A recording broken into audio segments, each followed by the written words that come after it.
الصلاة والسلام عليك يا رسول الله.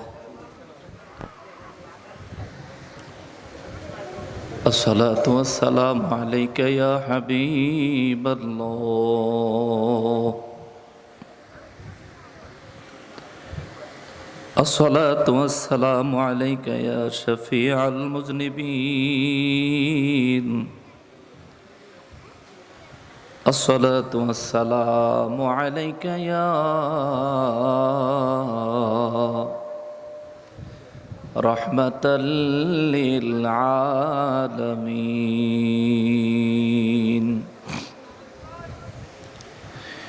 الحمد لله الحمد لله رب العالمين، والعاقبة للمتقين.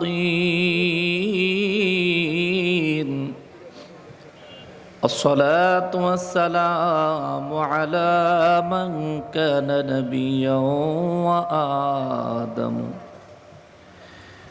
وآدم بين الماء والطين، وعلى آله وأصحابه وأولياء ملته وعلماء أهل سنته أجمعين. সাউন্ডটা নাড়বেন না, এমনই থাকবে। হ্যাঁ, আম্মা বা'দ فأعوذ بالله من الشيطان الرجيم.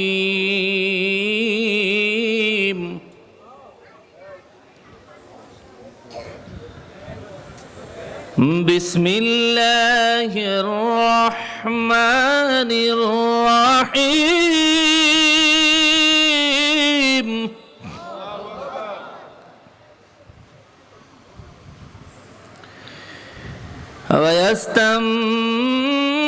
ويستنبئونك أحق هو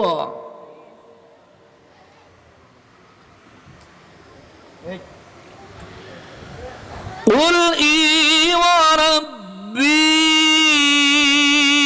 إنه لحق وما أنتم بمعجزين.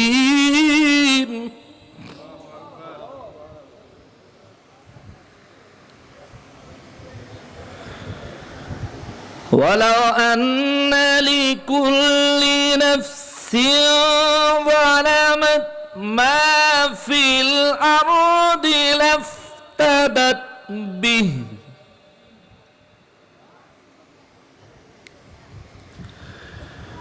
وأسروا الندامة لما رأوا العذاب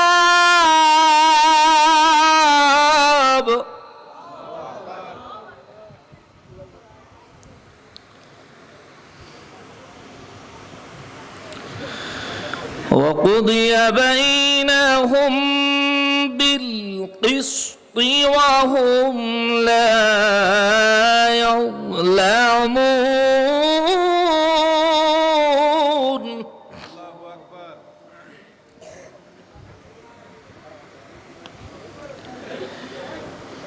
ألا إن لله ما في السماوات والأرض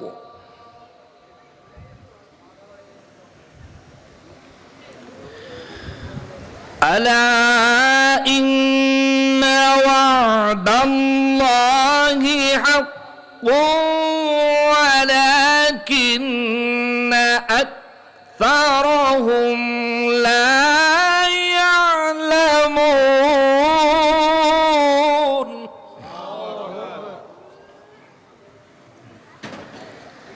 هو يحيي ويميت وإليه ترجعون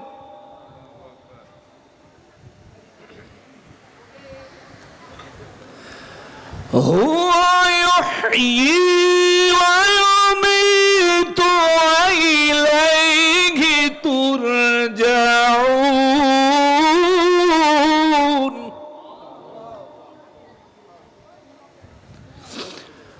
هو يحيي ويميت وإليه ترجعون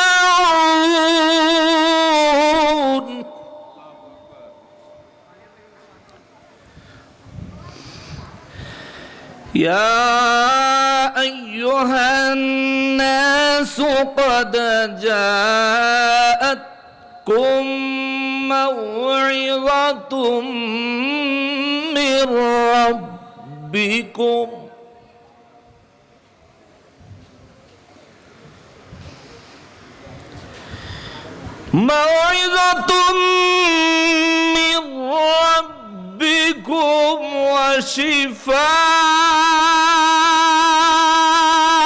وشفاء لما في الصدور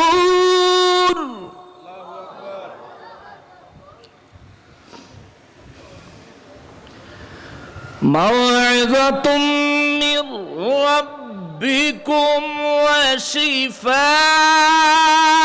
وشفاء لما في الصدور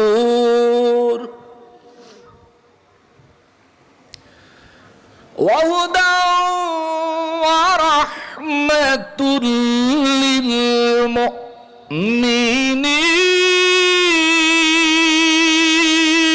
للمؤمنين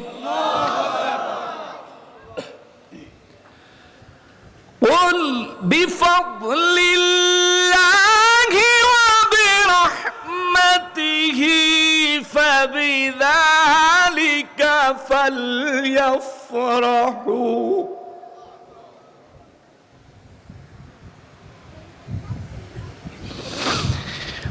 قل بفضل الله وبرحمته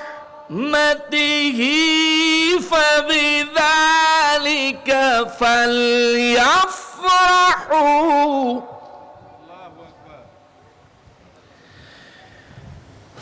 فبذلك فليفرحوا هو خير مما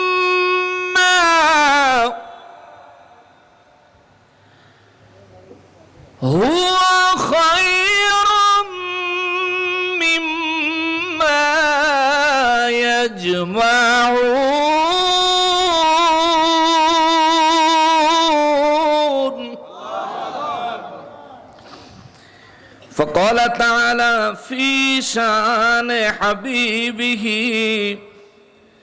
ومحبوبه ومعشوقه مخبرا وآمرا إن الله وملائكته يصلون على النبي يا أيها الذين آمنوا صلوا عليه وسلموا تسليما صلى الله على سيدنا محمد وآله وأصحابه وسلم صلى الله على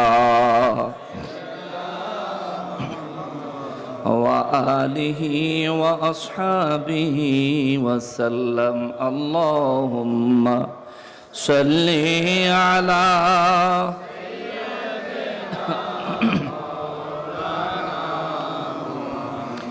وعلى آل سيدنا محبت اللهم صل على مولانا محمد وعلى آله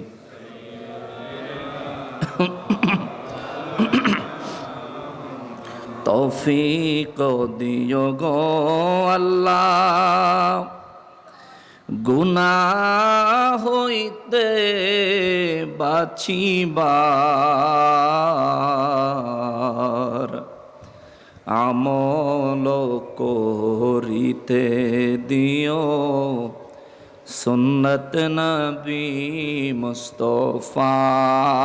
আল্লাহুম্মা সাল্লি মাওলানা মুহাম্মদ ওয়া আলা আলিহি।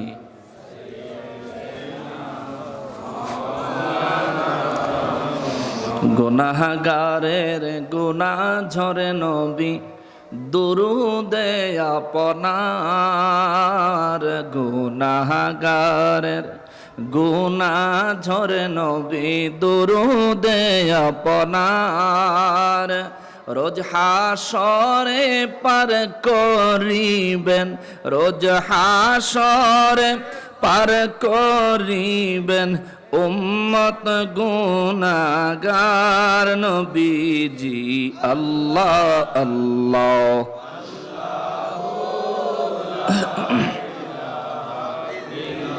হো আল্লাহ আল্লাহ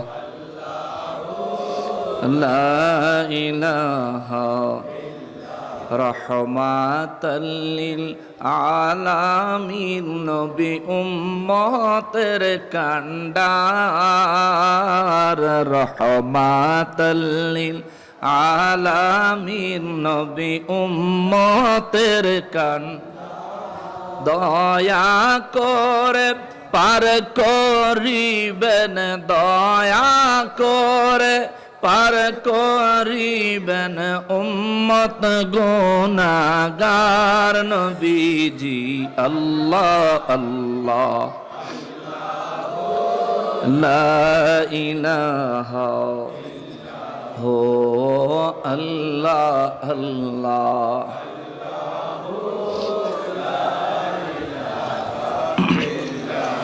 লা ইলাহা ইল্লাল্লাহু মুহাম্মাদুর রাসূলুল্লাহ সাল্লাল্লাহু আলাইহি ওয়াসাল্লাম। সকলে উচ্চ আওয়াজে মহান রব্বুল আলামিনের শুকরিয়া আদায় করার নিয়তে জবান খুলে পড়ি আলহামদুলিল্লাহ। আরও একবার শুকরিয়া আদায় করবো এই জন্যে যে পরওয়ারদিগারে আলম মেহেরবানি করে আমাদেরকে বাংলাদেশের বাণিজ্যিক রাজধানী চট্টগ্রাম জেলাধীন হালিশহর থানাধীন বন্দর থানাধীন খান সাহেব আব্দুল খালেক সওদাগর পাড়া ইউনিট 38 নং ওয়ার্ড বন্দর চট্টগ্রাম কর্তৃক গাউসিয়া কমিটি বাংলাদেশ আয়োজিত জশ্নে জুলুসে ঈদ মিলাদুন নবী সাল্লাল্লাহু তাআলা আলাইহি ওয়া আলিহি ওয়াসাল্লাম উদযাপন উপলক্ষে 12তম আন্তর্জাতিক সুন্নি কনফারেন্সে আমাদেরকে আসার, উপস্থিত হওয়ার এবং নেয়ামত হাসিল করার নিয়ত নিয়ে অবস্থান করার যে সুযোগ, যে তৌফিক মহান রব্বুল আলামিন এনায়েত করেছেন, তার জন্য সকলেই জবান খুলে উচ্চ আওয়াজে আরো একবার পড়ি আলহামদুলিল্লাহ। লক্ষ কোটি দুরুদ ও সালাম সরকারে কায়নাত সৈয়দুল মুরসালিন খাতিমুন নবীন রহমাতুল লিল আলামিন নূরে মুজাসসাম নূরুন আলা নূর হায়াতুন নবী, জিন্দা নবী, নবীদের নবী, উম্মতের কান্ডারি নবী, শাফাআতের কান্ডারি নবী, হাউজে কাউসারের মালিক নবী, আমার নূর নবীজির নূরানি কদম মোবারকে মহান রব্বুল আলামিন যেন মেহরবানি করে কবুল করেন। জবান খুলে পড়ি আমিন। অতকার আয়োজিত 12তম আন্তর্জাতিক সুন্নি কনফারেন্সের সম্মানিত সভাপতি সাহেব জনাব হাজী মোহাম্মদ সাইফুল ইসলাম রিপন সাহেব, খান সাহেব আব্দুল খালেক সওদাগর পাড়া ইউনিটের এবং গাউসিয়া কমিটি বাংলাদেশের বর্তমান 38 নং ওয়ার্ড বন্দর চট্টগ্রামের সম্মানিত সভাপতি মহোদয়, আমন্ত্রিত অতিথিবৃন্দের মধ্যে রয়েছেন জনাব আলহাজ মোহাম্মদ নিজাম উদ্দিন সাহেব, কাজী মোহাম্মদ শাহিদ সাহেব, হাজী মোহাম্মদ মঈন উদ্দিন পিঙ্কু সাহেব, মোহাম্মদ মনিরুল ইসলাম মনিরুল করিম জুয়েল সাহেব, আলহাজ মোহাম্মদ রাশেদুল আমিন সাহেব, মোহাম্মদ আবদুল্লাহ আল নৌসাদ সাহেব। উদ্বোধক হিসেবে আজকের মাহফিলে যিনি তশরিফ এনেছেন, আহলে সুন্নাত ওয়াল জামাআত বাংলাদেশ বন্দর থানার সম্মানিত সহসভাপতি মহোদয় জনাব মোহাম্মদ হানিফ সাহেব মাদ্দাজিল্লাহুল আলী, বারাকাল্লাহু ফি হায়াতিহিম। উচ্চ আওয়াজে পড়ি আল্লাহুম্মা আমিন। প্রধান অতিথি হিসেবে যিনি আমার পাশেই অবস্থান করছেন, গাউসিয়া কমিটি বাংলাদেশ এবং খান সাহেব আব্দুল খালেক সওদাগরপাড়া ইউনিট, গাউসিয়া কমিটি বাংলাদেশের সম্মানিত প্রধান উপদেষ্টা মহোদয় এবং খান সাহেব আব্দুল খালেক সওদাগরপাড়া ইউনিটের সম্মানিত প্রধান উপদেষ্টা মহোদয়, ফরজুয়েল স্টিবিড্রিং সিন্ডিকেট বন্দর চট্টগ্রামের সম্মানিত পরিচালক জনাব আলহাজ লায়ন মোহাম্মদ শাহজাহান শরীফ সাহেব।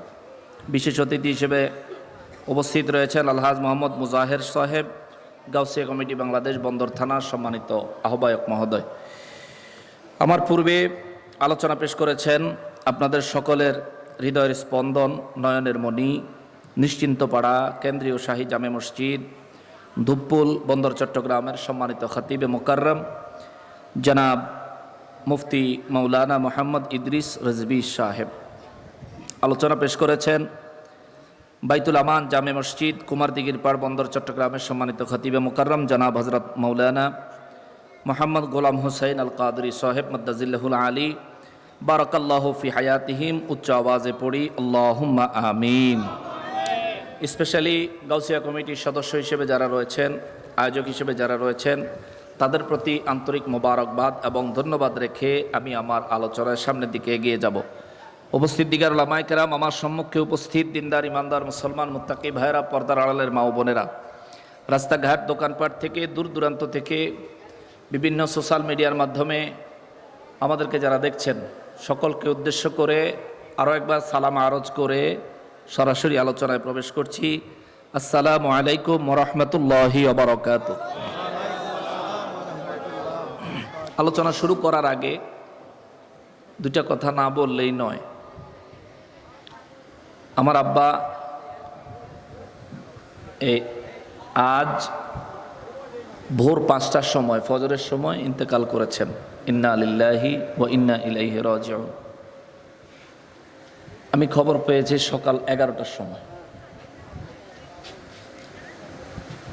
আমি 12:30টার মধ্যে বের হয়ে গেছি।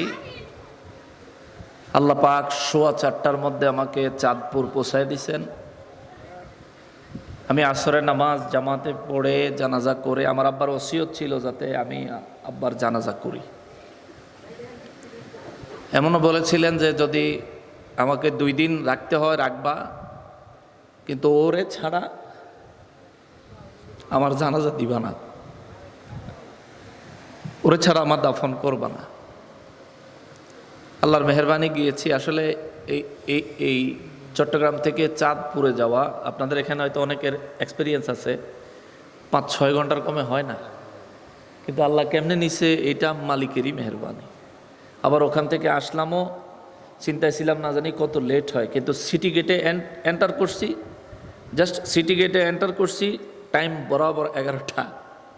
এখানে একটু জ্যাম আটকাই গেছিলাম। কথাটা উঠাইলাম এই কারণে, আব্বাকে দাফন করার পরেও আমি এখানে কেন চলে আসছি, আমি নিজের প্রশংসা কুড়ানোর জন্য নয়।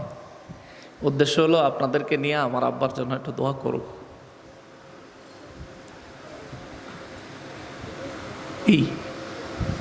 আমার কোনো কৃতিত্ব নাই, আমি অনেক বড় অনেক কিছু না।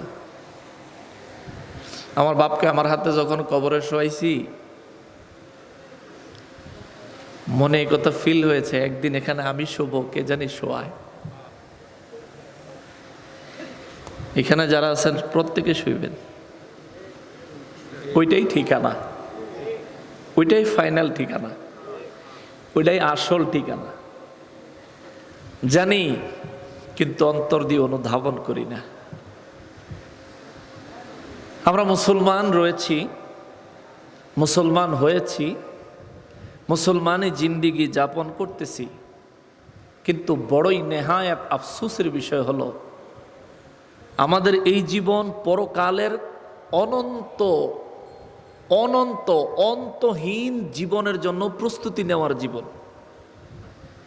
এখান থেকে কিছু ওখানে পাঠাইতে হবে, যাতে এখান থেকে যখন ওখানে যাব তখন এখানকার পাঠানো কিছু দিয়ে ওখানকার সুখ আল্লাহ পাকের পক্ষ থেকে হাসিল করা যায়।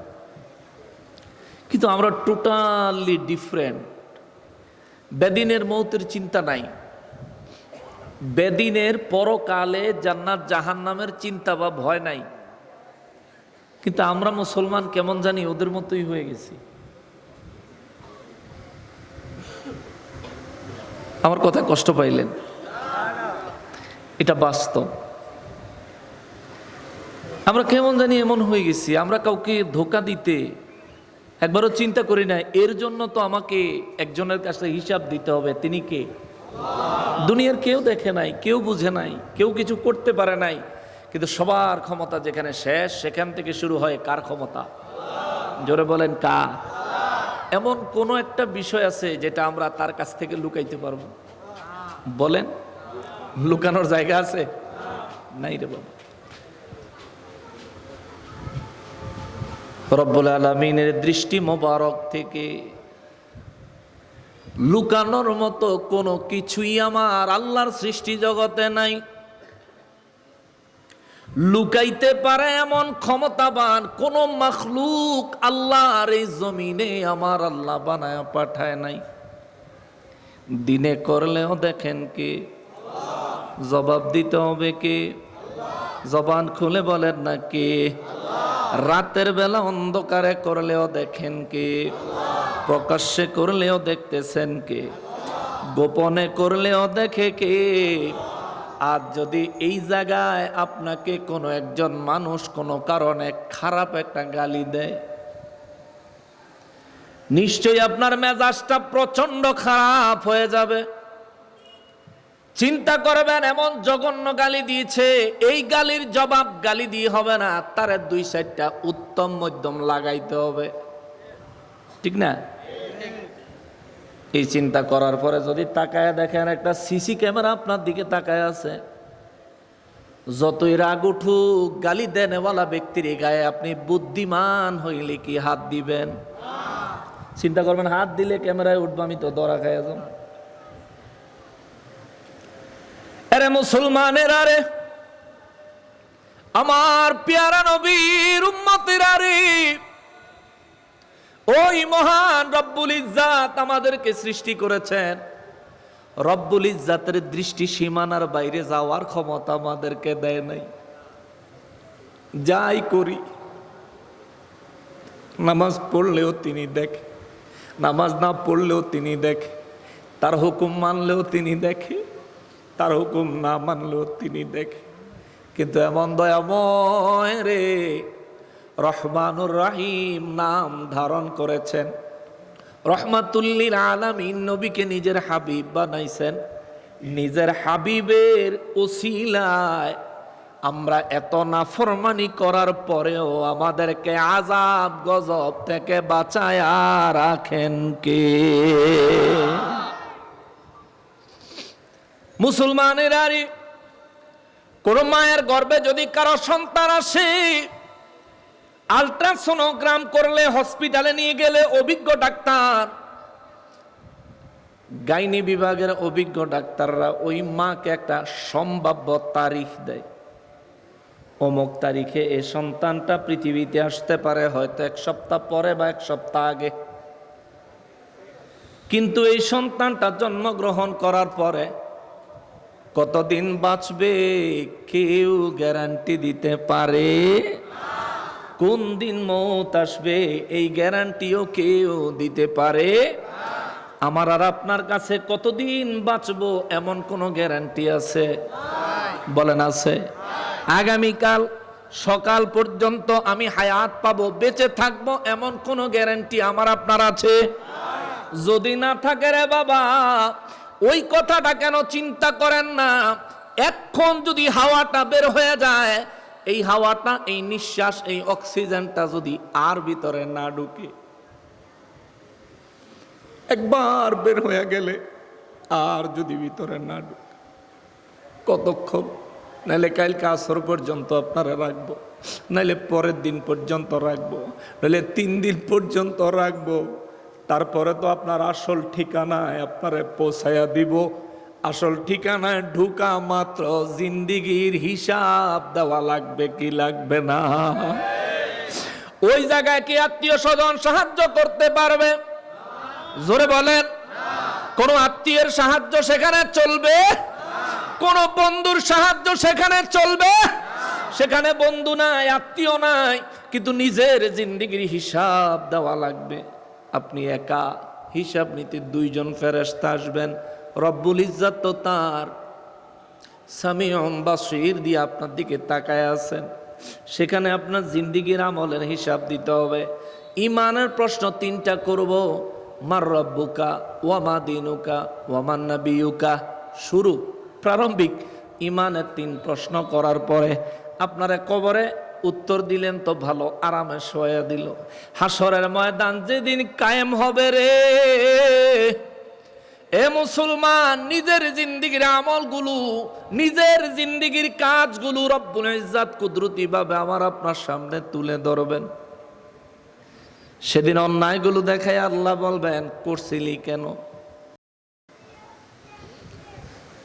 অন্যায়গুলি না হয় আমরা মাঝে মধ্যে বাধ্য হইয়া করি, হুজুর পরিস্থিতি শিকার, কিছু করার নাই।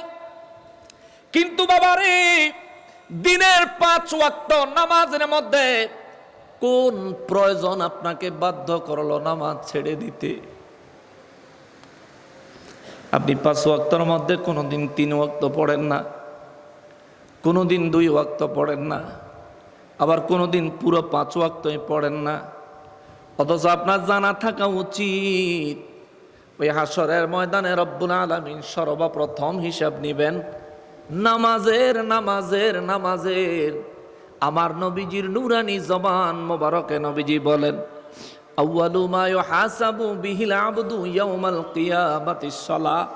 হাসরের ময়দানে বান্দার কাছ থেকে আমার আল্লাহ সর্বপ্রথম নামাজের হিসাব টান দিবে। চিৎকার দিয়া বলেন আল্লাহু আকবার। এই মজলিসে যারা আছেন, মাইকের আওয়াজ যারা শুনছেন, দূর থেকে অনলাইনে যারা দেখছেন, প্রত্যেকটা মানুষের কাছে আমার প্রশ্ন, মহান রব্বুল আলামিন যদি এই মুহূর্তে আপনাকে আপনার নামাজের হিসাব জিজ্ঞাসা করে, আপনি কি যথোপযুক্ত হিসাব দিতে পারবেন? বলেন, পারবেন? আপনাকে যদি নবীজির ভালোবাসার কথা জিজ্ঞেস করে, আল্লাহ বলছেন, আমার নবী বলছেন, আল্লাহ তো ভাগ কইরা কইরা বলছে, হুজুর আপনি বলেন, কুল ইন কানা আবাউকুম ওয়া আবনাউকুম ওয়া ইখওয়ানুকুম। এইভাবে আমার আল্লাহ ভাগে ভাগে ভাগে ভাগে ব্যক্তি চিনায়া চিনায়া আমার আল্লাহ বলে দিছেন, ব্যবসা প্রতিষ্ঠান, থাকনের বাড়িঘর, পরিবার পরিজন, আত্মীয় স্বজন, সন্তান সন্ততি, বন্ধু বান্ধব, সব কিছুর চাইতে শ্রেষ্ঠ ভালোবাসতে হবে আমার নবীজিকে। নির্দেশ কার? আরো জোরে বলেন, কার? ওই রব্বুল আলামিন যদি আপনাকে এই মুহূর্তে জিজ্ঞেস করে, আমার হাবিবুল্লাহকে কতটা ভালোবেসেছো, আপনি কি যথোপযুক্ত হিসাব দিতে পারবেন? বলেন, পারবেন? আপনি কি নিজের ঘুমের চাইতে নবীজিকে বেশি ভালোবাসতে পারছেন? যদি নিজের ঘুমের চাইতে নবীজিকে বেশি ভালোবাসতে পারতেন, তাইলে আপনি তাহাজ্জুদের সময় বিছানায় পিঠ লাগায়া থাকতে পারতেন না। তাহাজ্জুদ তো দূরে থাক, সকাল 10টায়ও আপনার ঘুম ভাঙে না, ফজর গেল কোন দিকে? এ মুসলমান, আজ আমি আমার এই হাতে আমার আব্বা জানকে কবরে দাফন করে আসছি, জমিনের নিচে দিয়ে আসছি। এমন একটা দিন আমাদের প্রত্যেকের যে কোনো সময় হয়ে যাবে। কাফের বেঈমানেরা চিন্তা করে, মানুষ মারা গেলে, দাফন করলে কিংবা জ্বালিয়ে দিলে মানুষের দেহ ধ্বংস হয়ে যায়। এরপরে মহান রব্বুল আলামিন আবার বিচারের জন্য তুলবেন, আযাব দিবেন, শাস্তি দিবেন। মুহাম্মদ মুস্তাফা সাল্লাল্লাহু আলাইহি ওয়াসাল্লাম এগুলো কি বলে? এগুলো তো বুঝে আসে না। মানুষ মরলো, মানুষের দেহ ধ্বংস হয়ে গেল, এরপরে তো সব শেষ। এই চিন্তা করে কাফেররা। এই চিন্তা কইরা কইরা কাফেররা জীবন যাপন করে। আর এই চিন্তাগুলো খণ্ডন করার জন্যই আমার আল্লাহ সূরা ইউনূস নাজিল করেছেন। সূরা ইউনূস থেকে আমি গুনাহগার কয়েকখানা আয়াতে কারিমা তেলাওয়াত করেছি। এরা মুসলমান, আমাদেরকে শূন্য থেকে তৈরি করেছেন কে? আমাদের কোনো অস্তিত্ব ছিল? বলেন, কোনো অস্তিত্ব ছিল? আমাদের মা জানতেন যে আমার মতো একটা সন্তান আমার মায়ের গর্ভ থেকে আসবে? আমার মা কি জানতেন? আমার আব্বা কি জানতেন যে আমার মতো একটা সন্তান আমার আব্বার হবে? কিন্তু শূন্য থেকে, চিন্তারও শেষ সীমানা। আমাদের চিন্তা শক্তি যে জায়গায় গিয়া আর কাজ করে না, ব্ল্যাঙ্ক হয়ে যায়, সেই জায়গা থেকে আল্লাহ কোনো চিহ্ন নাই, অস্তিত্ব নাই, একেবারে শূন্য থেকে আমাদেরকে আপাদমস্তক আস্ত একটা মানুষ মায়ের গর্ভ থেকে বের করলেন, দুনিয়াতে হায়াত দিলেন, রিজিক দিলেন, বাঁচায় রাখলেন। আস্তে আস্তে বড় হলাম, বুড়ো হলাম, চুল পাকলো, দাড়ি পাকলো।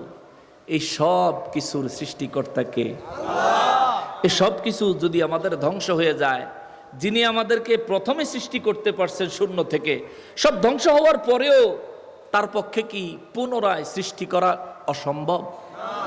বলেন অসম্ভব।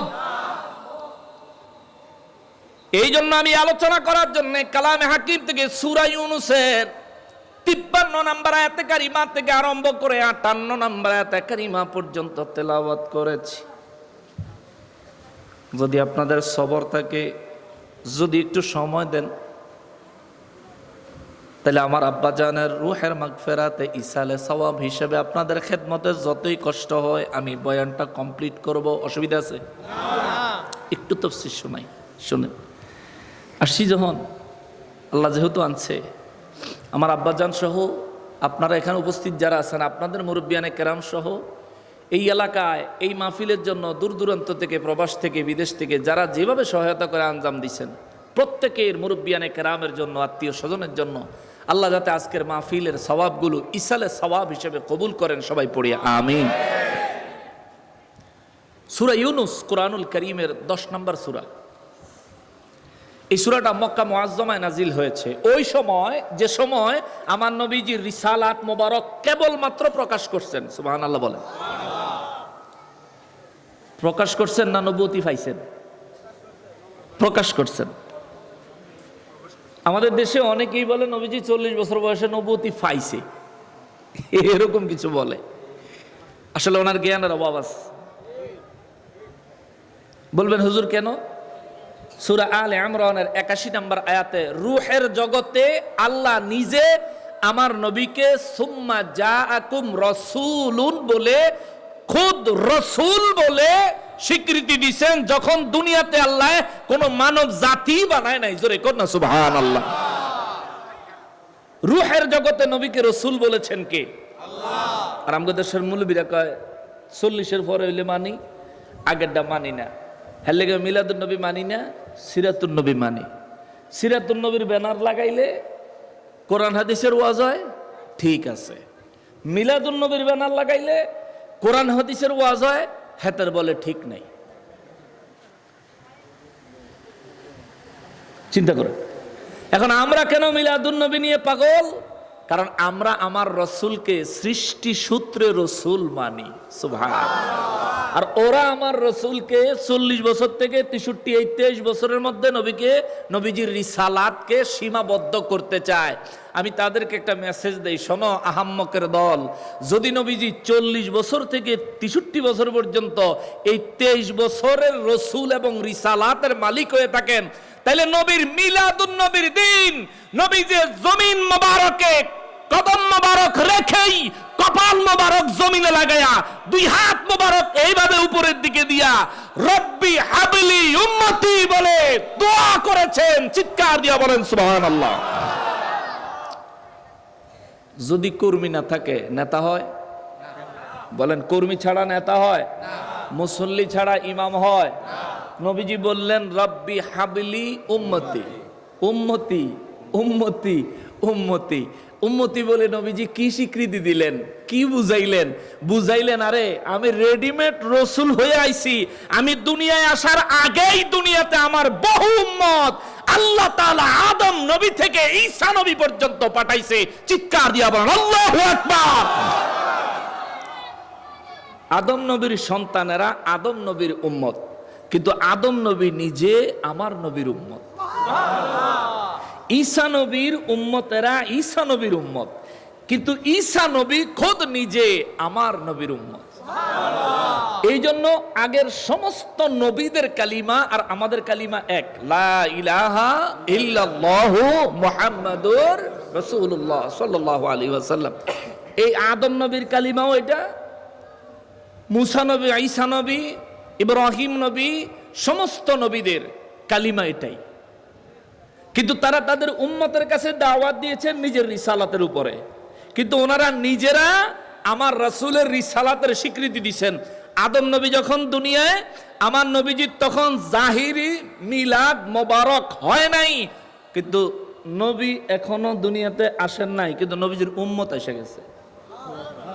জোরে কর না, আরো জোরে কর না। এটা আল্লাহ কেন করলেন? এটা কেন করলেন? তার হাবিবের গুরুত্ব কত বিশ্ববাসীকে বুঝানোর জন্য। আকলমন্দ কে লিয়ে ইশারা হি কাফি হ্যায়। আদম নবী আইসা আমার নবীর উপর কালেমা পড়ে তার সন্তানদেরকে আমার নবীর মিলাদের সংবাদ দেয় এবং এই নসিহত করে, তোমাদের কারো জীবদ্দশায় যদি ওই নবীর মিলাদ হয়, সুবহানাল্লাহ। কোন নবী?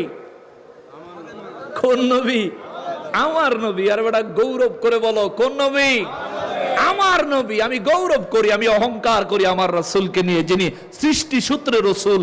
আমি ওই রাসূলকে নিয়ে অহংকার করি যিনি রূহের জগতে আল্লাহ পাকের মাহফিলে মিলাদের বক্তব্যের সাবজেক্টের যিনি হচ্ছেন মূল ক্যারেক্টার। আমি আমার ওই নবীকে নিয়ে গৌরব করি যাকে আল্লাহ রূহের জগতে রাসূল বলে স্বীকৃতি দিয়েছেন। আমি ওই নবীকে নিয়ে গৌরব করি যার আগমনের খবর কোরআনে আল্লাহ বারবার বলেছেন, কদে জাকুম লাকদ মান্নাল্লাহ। বারবার আল্লাহ তাআলা যেই নবীর আগমনের সংবাদ বারবার দিয়েছেন, আমি ওই নবীকে নিয়ে গৌরব করি যে নবী জমিনে এসেই রব্বি হাবলি উম্মতি বলে উম্মতের মায়ায় কেঁদেছেন। আমি ওই নবীকে নিয়ে গৌরব করি। 23 বছরের নবী নারে, সৃষ্টি সূত্রে নবী, সমস্ত কিছুর শেষ পর্যন্ত আমার রাসূল আমি গৌরব করি। ঠিক কিনা বলেন? এটা আমার অহংকার, আমার গৌরব, আমি ওই নবীর উম্মত। সুবহানাল্লাহ বলেন। আদম নবী গৌরব করেছে, সমস্ত নবীরা গৌরব করেছে আমার রাসূলকে পেয়ে। তুমি মিয়া টন্না মৌলবী কইতে আইছো, তুমি উড়াল দিয়া গোমটা মার্কা মাথার দিয়া তুমি আইয়া আমার নবীর ব্যাপারে মন্তব্য করো। 1,23,999 জন নবী এবং রসুলেরা আমার নবীর মিলাদের ওয়াজ কইরা কইরা জীবন পার করছে। তোমার মতন ফুটকা মৌলবী না করলে কি তৈব? কি করে হইব? হ্যাঁ মুসলমানেরা, আরে একটু কঠিন হয়ে গেল। হ্যাঁ, একটু কঠিন হই। আমার রাসূলের মিলাদে তুমি আঘাত দিবা, আমার রাসূলের ইজ্জতে তুমি আঘাত দিবা, আমার রাসূলের জিন্দেগির থেকে রিসালাত মোবারক 40 বছর তুমি মাইনাস করে 23 বছর খাওয়াই দিতে চাও তুমি আমারে। 40 বেশি না 23 বেশি? কথা কোন 40 বেশি না 23 বেশি?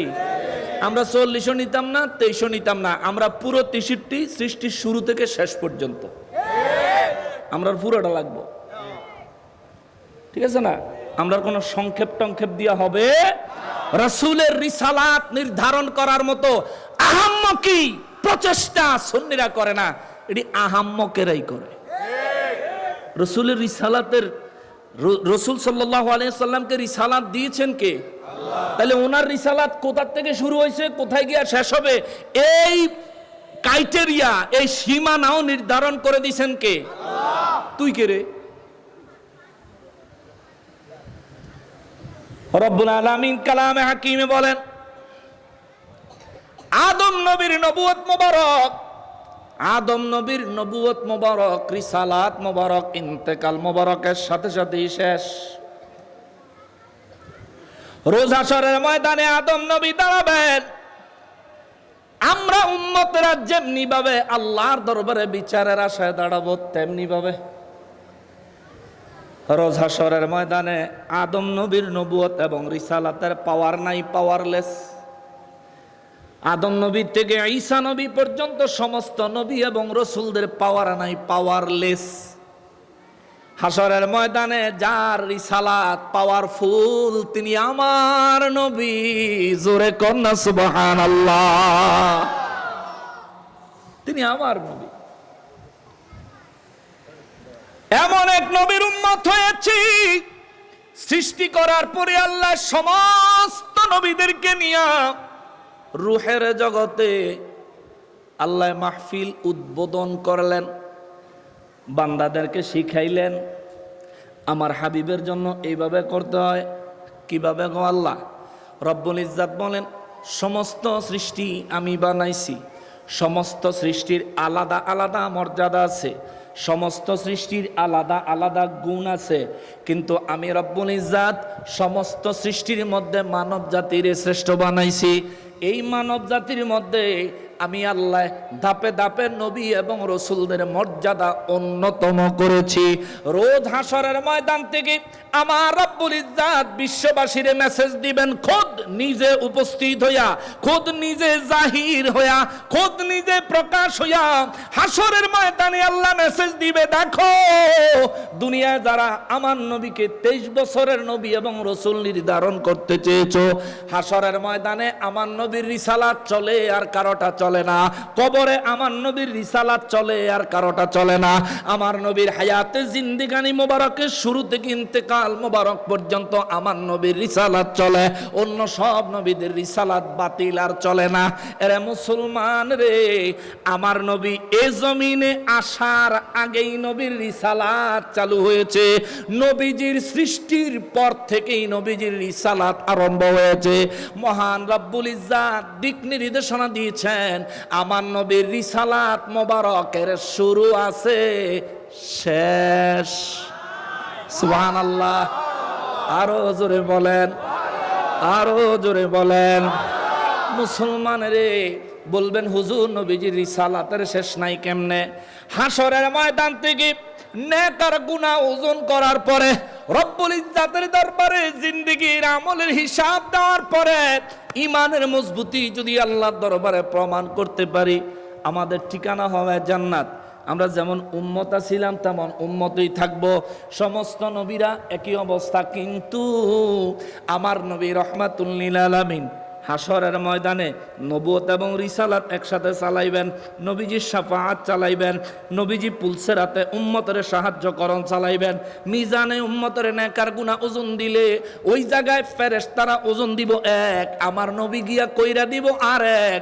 আল্লাহ বেজার হইতো না, বরং আল্লাহ নির্দেশ দিবে, আতিউ মুহাম্মদ সাল্লাল্লাহু আলাইহি ওয়াসাল্লাম, আমার হাবিব যা করতে চায়, যেমনে করতে চায় তেমনে করো। আজকের ময়দানে খেলবে আমার হাবিব, ডিক্লারেশন দিব আমি, আর বাকি সবাই তাকায়া তাকায়া দেখবা আমার হাবিবুল্লাহরে কত পাওয়ার আমি আল্লাহ দিয়েছি। বুঝলে অনেক বড় বিষয়, না বুঝলে কিছুই না, না বুঝলে কিছুই না।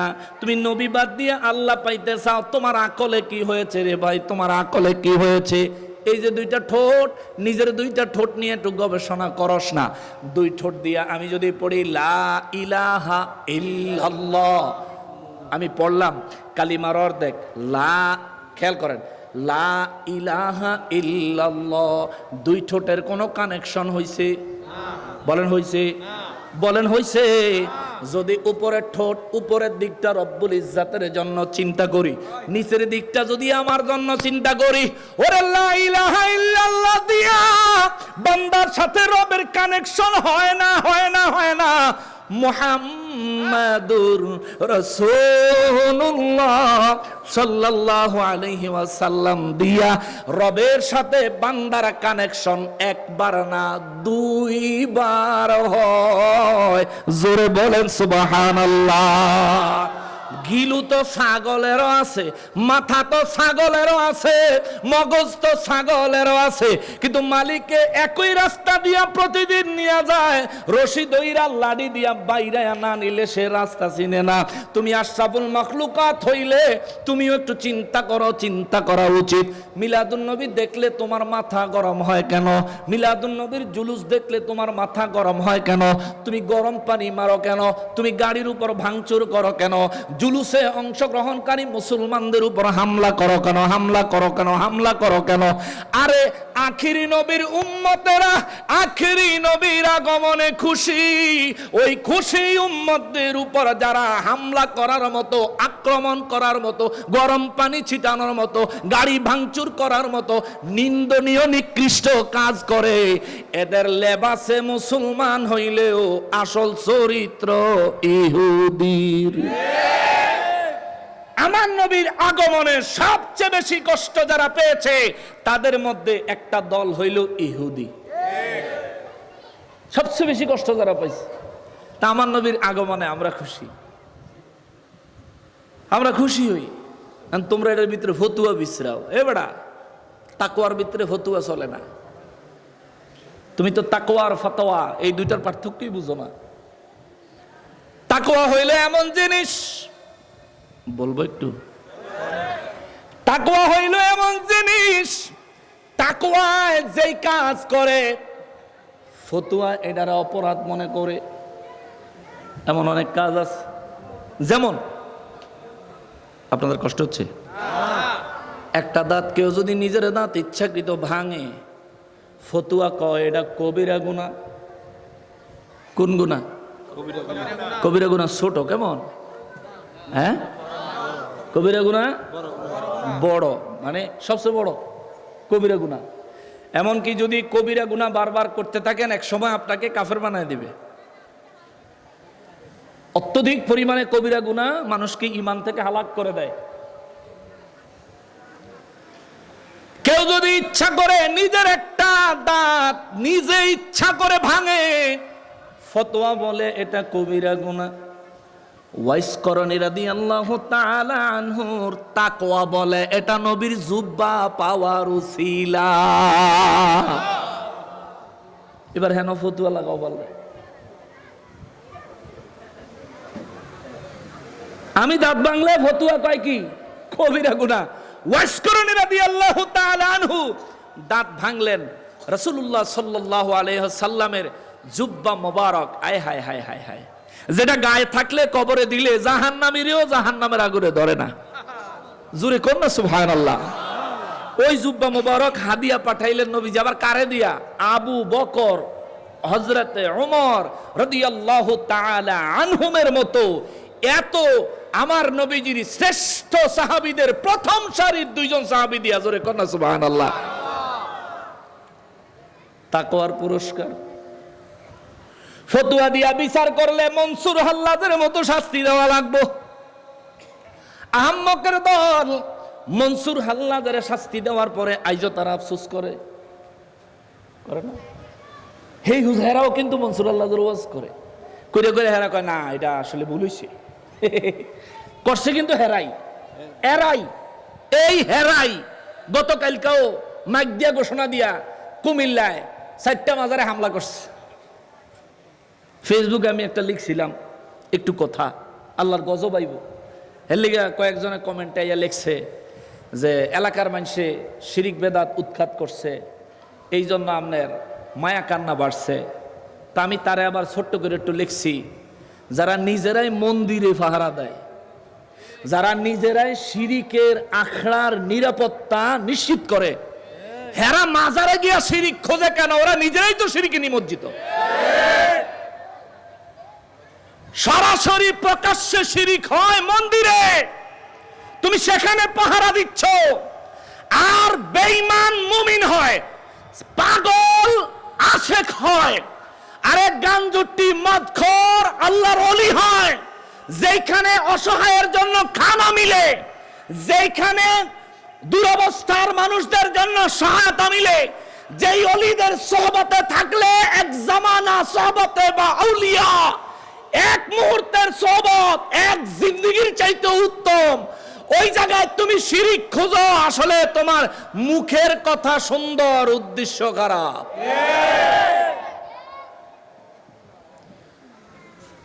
তুমি যেখানে যেটা খোঁজার সেখানে সেটা খোঁজো বিয়া। আল্লাহ তা করে হেদায়েত দেখ, জোরে বলেন আমিন। এ মুসলমানিরারি, আমার পেয়ারা নবীর উম্মতিরারি, বড় আফসোস লাগে, বড় আফসোস লাগে, বড় আফসোস লাগে। ফিতনায় একেবারে জর্জরিত হয়ে গেছে দেশটা। জাতীয় মসজিদের মিম্বার থেকে ঈদে মিলাদুন্নবীর বিরুদ্ধে ওয়াজ করা হয়, আবার রাষ্ট্রের ধর্ম মন্ত্রণালয় থেকে ঈদে মিলাদুন্নবীর জন্য বিভিন্ন আয়োজন প্রয়োজনের ঘোষণা দেওয়া হয়। সুবহানাল্লাহ। যেই দেশের ধর্ম মন্ত্রণালয় থেকে ঈদে মিলাদুন্নবীর জন্য প্রজ্ঞাপন জারি করা হয়, ওই দেশের জাতীয় মসজিদের মিম্বর থেকে যখন ঈদে মিলাদুন্নবীর বিরোধিতা করা হয়, রাষ্ট্র ক্ষমতাওয়ালাদের চোখে আঙ্গুল দিয়া বলতে চায়, এটা যে সরাসরি রাষ্ট্রদ্রোহিতা, তোমাদের কি নজরে আসে না? ঠিক কিনা? রাষ্ট্র সিদ্ধান্ত দেয় ঈদে মিলাদুন্নবী, আর রাষ্ট্রের জাতীয় মসজিদ থেকে তার বিরোধিতা করা হয়। এরা এই রাষ্ট্রের ভালো চায় না, রাষ্ট্রের সিদ্ধান্তকে মেনে নিতে চায় না। এদের বিরুদ্ধে রাষ্ট্রদ্রোহিতার আইনগত ব্যবস্থা নেওয়া হোক। ধর্ম মন্ত্রণালয় থেকে প্রজ্ঞাপন জারি হয়, শিক্ষা প্রতিষ্ঠানে কিভাবে কি করবে, নিয়ম নীতি সবকিছু জারি করা হয়। আর হেরা হেন বইয়া এই কাম করে। আমি বলবো, মাননীয় উপদেষ্টা মহোদয়, আপনি গমের গুদামে ইন্দুর ছেড়ে দিছেন, ঠিক কিনা বলে? না ভয় পাইতেছেন? আমি একটু ডাইরেক্ট, জানেনই তো আমি একটু ডাইরেক্ট। আমাদের একটা ছেলে মাসুক, এনায়েতুল্লাহ আব্বাসী সাহেবের ছাত্র, সেইটা নিয়ে খুব যথেষ্ট প্রতিবাদ করছে, শক্ত ভাষায় প্রতিবাদ করছে। আমি তারা ধন্যবাদ জানাই। আমার নবীর মিলাদুন্নবী যে তুমি আঘাত করবা, তোমার মতো বেড়া দেখানোর টাইম আছে রে? তোর দেখানোর টাইম নেই আমার। আল্লাহ বলছেন, কুল ইন কানা আবাউকুম, যদি তোর বাপ হয় কোনো ছাড় নাই। রে বেড়া কেডা?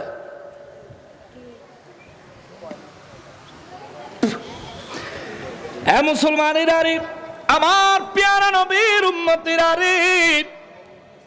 জাতীয় মসজিদের খতিব সাহেবের প্রতিবাদ করায় আমাদের মাসুক ছেলেটার বিরুদ্ধে খুব বিভিন্ন কথাবার্তা হেরা বলা বলি করতে আছে। বড় অপরাধ করে লাইছে। জাতীয় মসজিদের খতিবের এই কথা কইছে কা? এটা বিশাল অপরাধ হইছে। তো তমগো হুজুর রাজা তাহারির বউরে বিছাইছে, এটা কি ঠিক কিনা বলেন? তোমরার হুজুররা আরেকজনের বউ বিছরায়, মানুষের ফোলা ফাইন ফটতে দিলে হ্যাগো 12-13 করে দেয়, বিভিন্নভাবে ধরা খায়। তোমরার হুজুর এই সমস্ত আকাম কুকাম করে। এ বেটা, জিনার সাজা ভুলে গেছিস? সূরা নূরের তাফসীর ভুলে গেছস?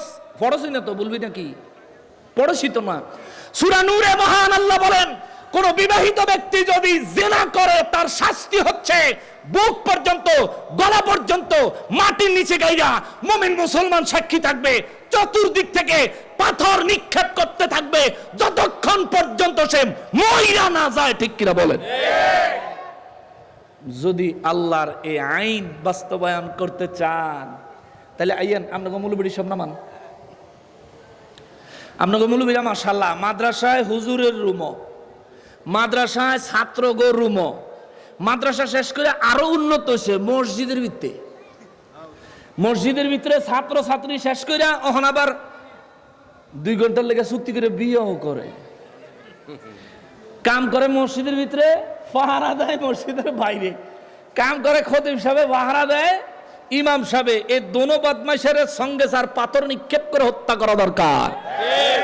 কারণ ইসলাম চুক্তিভিত্তিক বিয়ে নিষিদ্ধ করেছে, হারাম করেছে।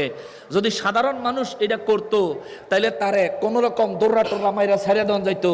যেহেতু খোদ খতিব সাহেব আবার খোদ ইমাম সাহেব সহায়তা করেছে। কই তাদের বিরুদ্ধে তোমাদের নীতিবাক্য পাই না কেন বাবা?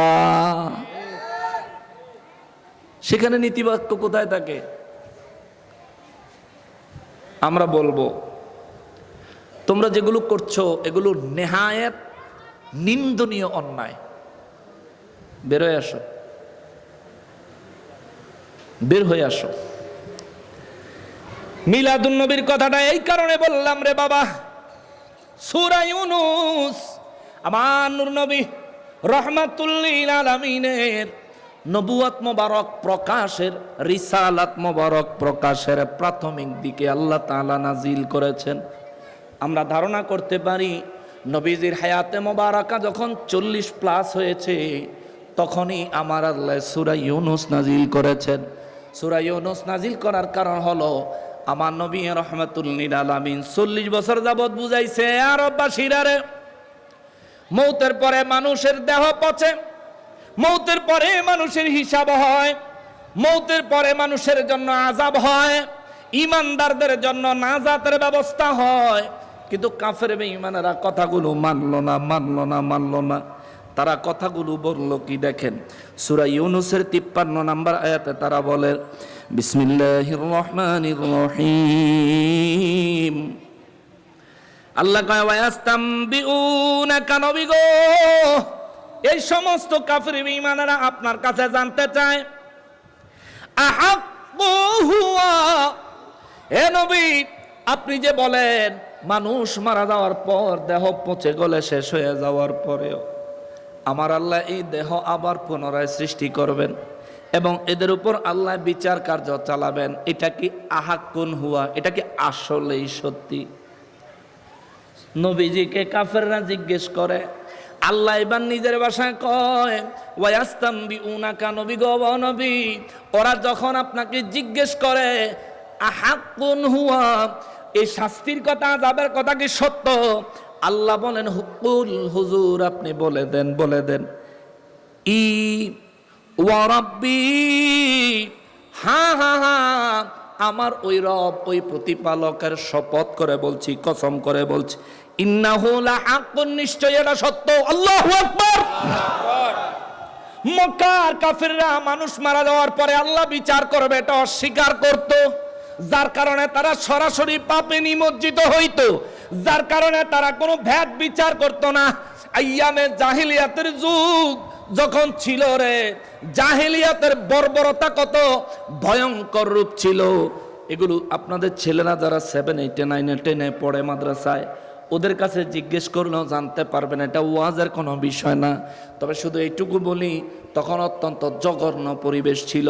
ওই জঘন্য পরিবেশের মানুষগুলো এমন জঘন্য কাজ করত কি কারণে? কারণ হইল আখিরাত তারা মানত না, মারা যাওয়ার পরে হিসাব হবে তারা মানত না, মারা যাওয়ার পরে তাদেরকে পুনরায় সৃষ্টি করা হবে তারা মানত না। কিন্তু আমরা মানিনি, কথা কেন আমরা মানিনি? জোরে বলেন আমরা মানিনি। আমরা মানি, কিন্তু আসল ক্ষেত্রে আসলে আমরা নিজেরাই বেআমলি, ঠিক না? আমরা মানি যে হিসাব, আমরা মানি আমাদেরকে আবার তৈরি করা হবে, আমরা মানি যে আমরা রবের সামনে দাঁড়ায় হিসাব দিতে হইব, কিন্তু এই আমরা ওই প্রথম হিসাব নামাজের গুরুত্ব দিবে,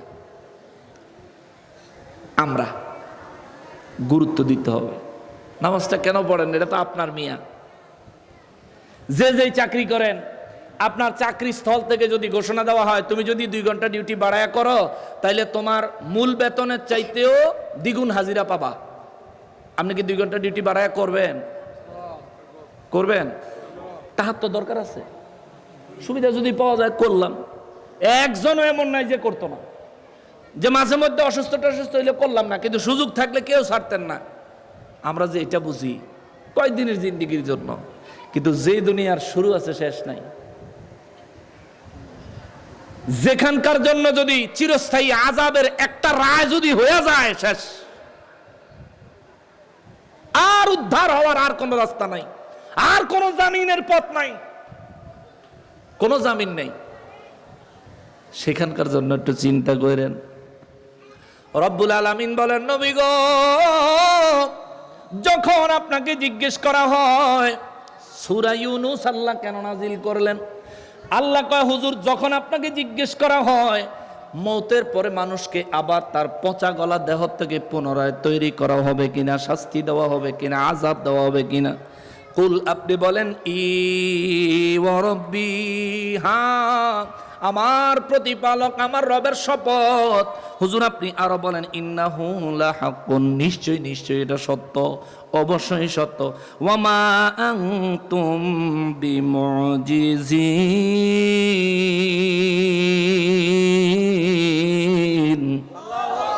আরো জোরে বলেন আল্লাহু আকবার। রব্বুল আলামিন কয়, নবী গো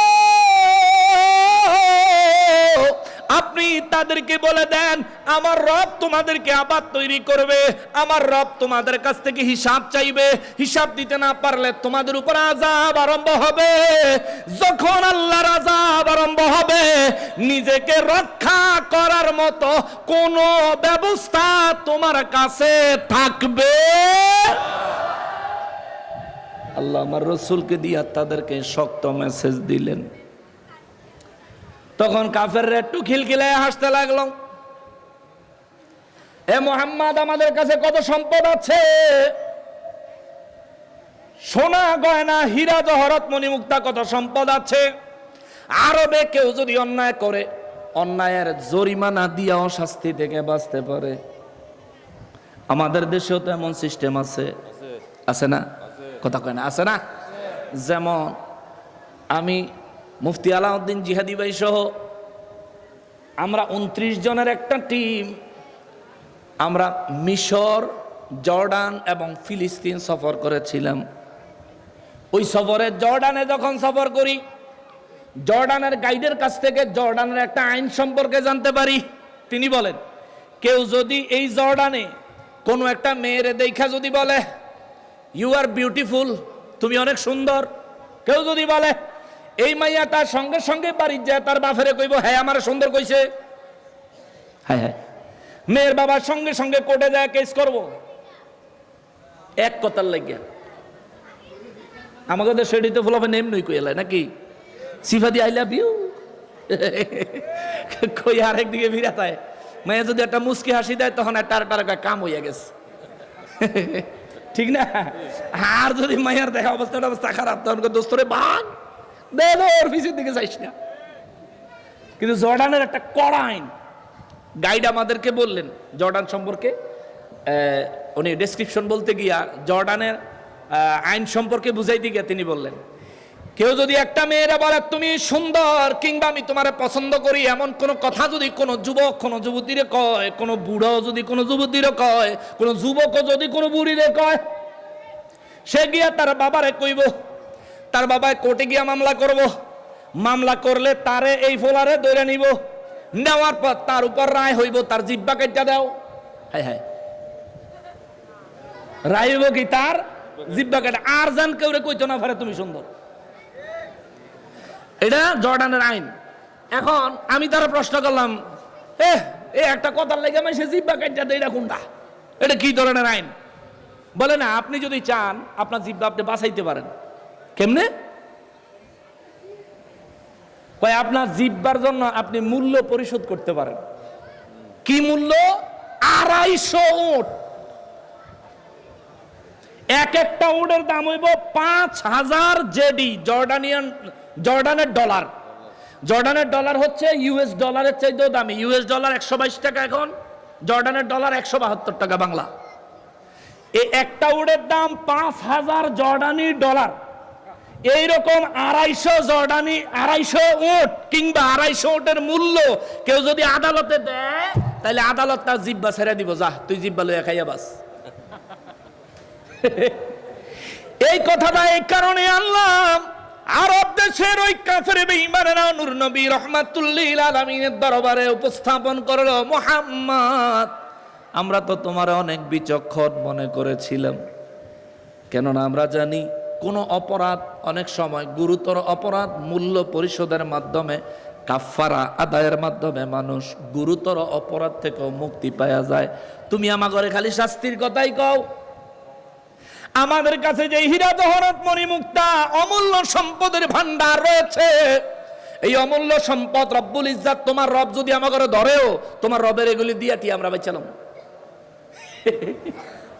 আল্লাহ রাব্বুল ইজ্জাত কয় নবী গো, পরের আয়াত 54 নম্বর আয়াতে আমার আল্লাহ কয় নবী গো, ওয়া নবী মক্কার কাফেরদেরকে এবং তামাম বিশ্বের সমস্ত সৃষ্টি জগৎকে, বিশেষ করে মানব জাতি আর জিন জাতির মেসেজ দেন, ওয়ালাউ আন্না লিকুল্লি নাফসিন যালামাত মা ফিল আরদি লাফতাদাত বিহ।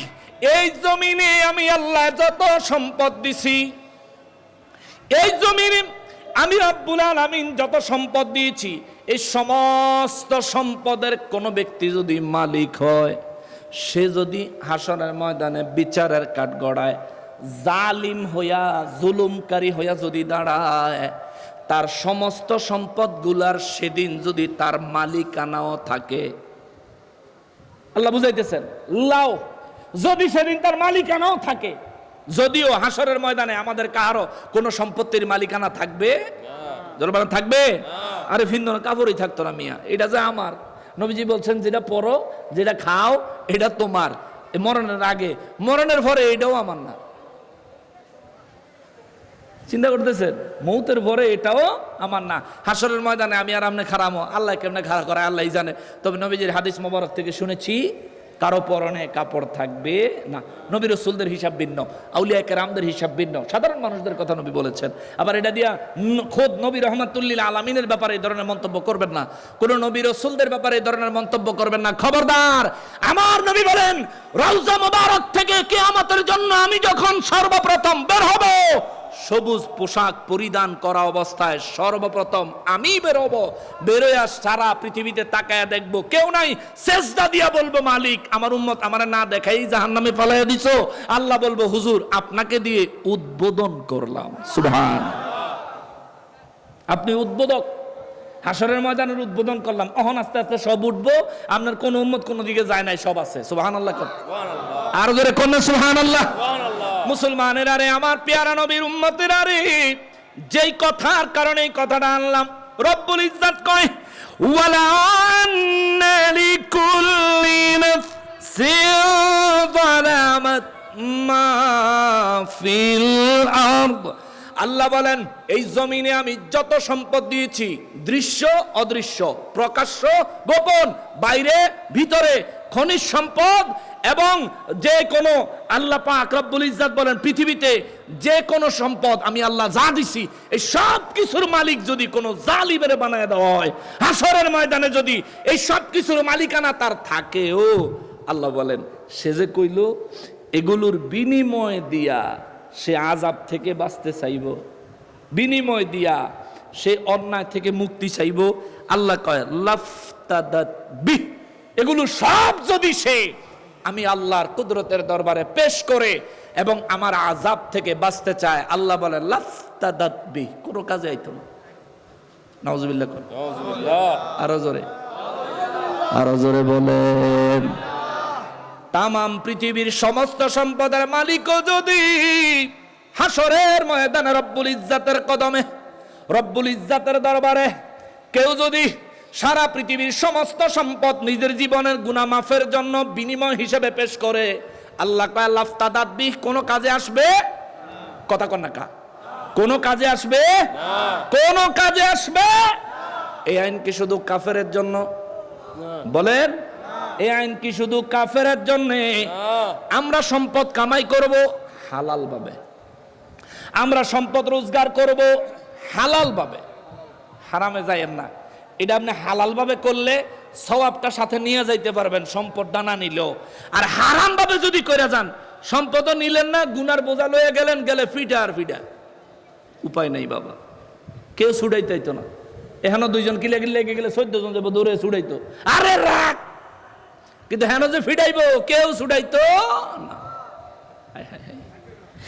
মুসলমানের আরে, আমার পেয়ারা নবীর উম্মতের আরে, রব্বুল ইজ্জাত ওই কাফির বেঈমানদেরকে জবাব দেয়, নবী গো, ও নবী, সম্পদ লোভী মানুষগুলারে আপনি জবাব দেন, যদি সমস্ত পৃথিবীর সমস্ত সম্পদের মালিক হইয়া যাও, এগুলোর মালিকানা হাসরে যদি তোমার কাছে অবশিষ্ট থাকে, এরা চট্টগ্রামবাসী এ মুসলমান, এ সুন্নি মুসলমান, কিছু বিষয়, কিছু সূত্র নলেজে রাখা লাগে, কিছু শাস্তির কথা নলেজে রাখা লাগে, যেগুলো নলেজে থাকলে পাপ করতে বিবেক আপনাকে বাধা দিবে। যদি এগুলো নলেজে না থাকে আপনার বিবেক জাগ্রত হবে না। আপনি একটা অন্যায় কাজ করতেছেন, তার বদৌলতে কত বড় খেসারত দিতে হবে, এটা যদি আপনার জানা না থাকে, অন্যায়টাকে আপনার কাছে যত বড় অন্যায় তত বড় অনুধাবনী হবে না। এই জন্য জাইনা নেন, আল্লাহ কয় সব কিছু যদি বিনিময় হিসেবে দিতে চায় লাফতাদাত বি, কোনো কাজে আইতো না। ওয়া আসারুন নাদামাতা লাম্মা রাআউল আযাব।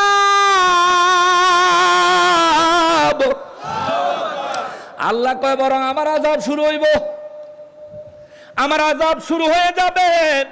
আমার আযাবের কারণে ওদের কাছে যদি সম্পদ থাকে, ওই সম্পদ ওদের দোষ এবং ওদের মুখ, ওরা ওয়া আসারুন নাদামাতা, এগুলো লুকানোর চেষ্টা করবে লজ্জায়। জোরে কন্না নাউজুবিল্লাহ। আল্লাহ কয় হুজুর তাদেরকে বলে দেন, বেশি টাইম হয়ে যেতেছে, দেরি হয়ে যেতেছে, আপনারা মনে হয় 2টা বাজে শেষ করে দেন নাকি? হ্যাঁ, মোটামুটি 2টা বাজে আপনারা শেষ করে দেন। আমি খবর পাইছি 2টা 2:30টার সময় শেষ করে দেন। এটা আমার না, ঘটনা হচ্ছে যদি না খাইয়া আইতাম তাহলে সুবিধা হইতো। তারা নিয়া মহব্বত করে ইচ্ছা মতন খাওয়াইছে। এখন খাইয়া দিয়ে যখন আইছি, ওই গাড়ির তেরে নাইমা শরীর কাঁপতাছিল। একদিনে 850 কিলো গাড়ি চালাইছি, আমিও লাইফে ফার্স্ট। ঢাকার থেকে বহদ্দারহাট আসছি, এখান থেকে চাঁদপুর গেছি, আবার চাঁদপুর থেকে এখানে আসছি। আপনি একটু গুগল ম্যাপে দেখেন, প্রায় 700-800 850 কিলোর মতো হবে একদিনে একটা মানুষের। এটা রোবট ছাড়া মানুষের দ্বারা সম্ভব না। তো এটা করার পরে গাড়ির থেকে নাইমা খারাইলে শরীর খালি ঝিরি কাঁপতাছে। আমি আরও বেজানোর উপরে গেছি খেপা, আমি কারে আমার শরীর কাঁপতাছে, হইয়া ফেললে কিন্তু উড়াইতে পারবেন না, আমার যাই না বয় তুইছেন, তাড়াতাড়ি লয়ে যান। ওটু সালাম কালাম দিয়া বাইরে কজোর একটু নাস্তা পানি খাইয়ালন না। আলহামদুলিল্লাহ মেন্টালি মানসিকভাবে গুরুত্ব সহকারে চিন্তা করছে যে এই স্যাড সিচুয়েশনে কিছু কিছু করতে হবে। মাশাআল্লাহ, আল্লাহ তাআলা এই কর্তৃপক্ষকে এবং এই কর্তৃপক্ষের সন্তানদেরকে কিয়ামত পর্যন্ত আহলে সুন্নাত ওয়াল জামাতের খেদমতের উপর, গাউসিয়া কমিটির খেদমতের উপর, হুজুর কেবলার আহলে সুন্নাত ওয়াল জামাতের খেদমতের উপর, হুজুর কেবলাদের খেদমতের উপর এবং জশ্নে জুলুসের খেদমতের উপর আল্লাহ কায়েম ও দায়েম রাখেন। আমাদের সবাইকে তাদের সঙ্গে কবুল ও মঞ্জুর করেন। আমি অল্প কিছুক্ষণ শেষ করে দিচ্ছি, শোনা। আল্লাহ কয় ওয়া আসারুন নাদামাতা রাআউল আযাব। রাআউল আযাব, রা মানে দেখে। যখন তারা দেখবো আমার আযাব আইতাছে, তখন তারা লজ্জায়, সম্পদ থাকলেও লুহাইব, মুখও লুহাইব, লজ্জায় তারা মুখ লুকানোর চেষ্টা করবো। হুজুর তাদেরকে বলে দেন দুনিয়ার সম্পদ হাসরের ময়দানে মালিকানা থাকলেও কাম হইতো না। আর আসল খবর কইয়া দেন, হাসরের ময়দানে কাহারও কোনো সম্পদের মালিকানা থাকবে, সব শেষ। রব্বুল আলামিন তারপরে বলেন, নবী গো, ও নবী, তাদেরকে আরো মেসেজ দেন, যে যেই পরিমাণে পাপ করছে তারে ওই পরিমাণ শাস্তি দেওয়া হবে। সুবহানাল্লাহ। ওয়া কুদিয়া বাইনাহুম বিল কিসতি ওয়া হুম লা ইউযলামুন।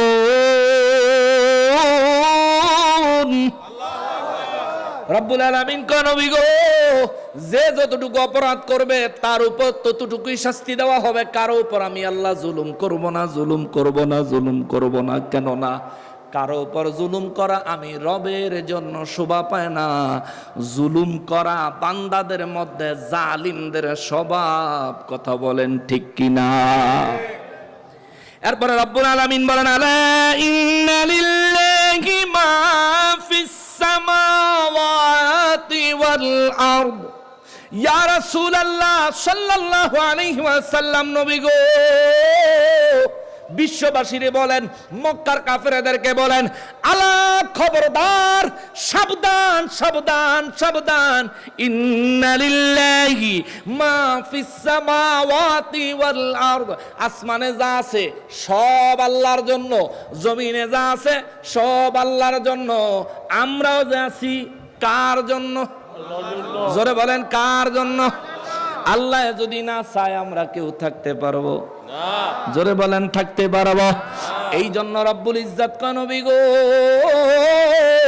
ও নবী মক্কার কাফিরদের কি বলে দেন, আমি একটু বেশি কোরআন হাদিস কই সামান্য সামান্য, আর আপনারা যদি আবার বিরক্ত হন, কারণ আপনার কথা ভালো লাগে, একটু নাত একটু জিকির আজকার হইলে আপনারা একটু বেশি খুশি হন। ওরে দয়াল নবীর আগমনে আনন্দিত ত্রিভুবন, দয়াল নবীর আগমনে আনন্দিত ত্রিভুবন, উল্লাসে মাতিয়ায় ওঠে পে নবীর দুই চরণ, উল্লাসে মাতিয়ায় ওঠে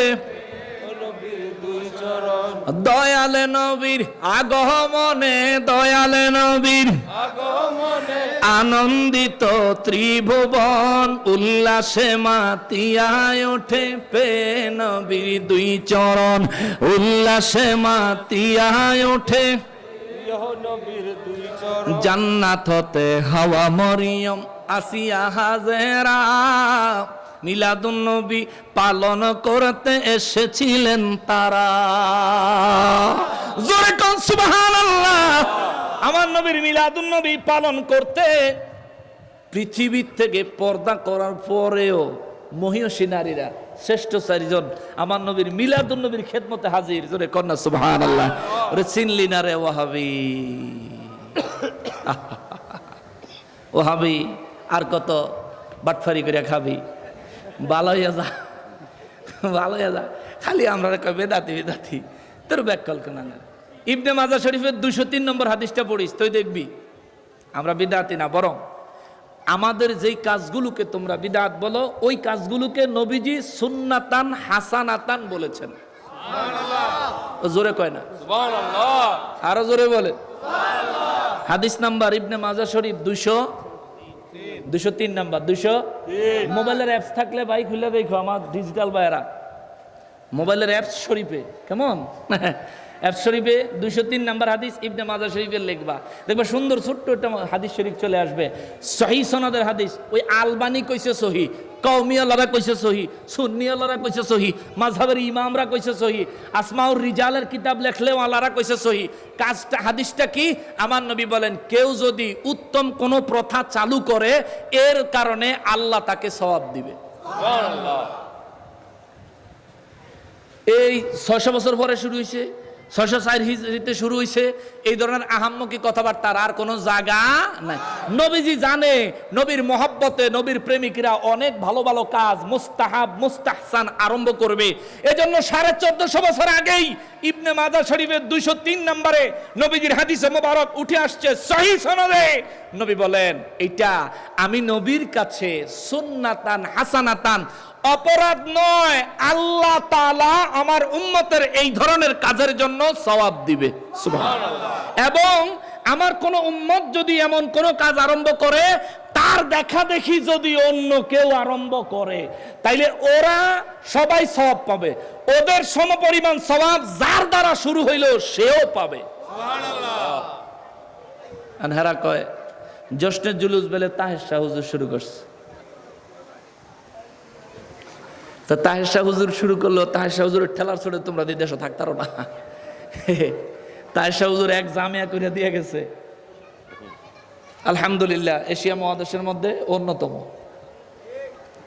হায় হায়, নবীর প্রেমের বাগান বেটা। সবুজ গম্বুজের নিচে গিয়ে একদিন বইয়া থাইস, এ ওয়াহাবি যায়া সবুজ গম্বুজটার নিচে একদিন বইয়া থাইস, নিয়ত রাখিস আল্লাহ এই জায়গায় আওলাদে রাসূলের কদম পড়ার কারণে যদি ন্যূনতম রহমত ও বরকত তোমার দরবার থেকে এখানে নাজিল হয়ে থাকে, আল্লাহ তুমি আমার কিছু দাও। ঠিক কিনা বলেন? এটা নিয়ত করে কিছুক্ষণ বসে থাইস, নবীজির উপর কয়েকবার দুরূদ ও সালাম পড়িস, রাসূলের মহব্বতে কয়েকবার দুরূদ ও সালাম পড়িস, দেখবি নসিব ভালো হলে দিল খুলে যাবে।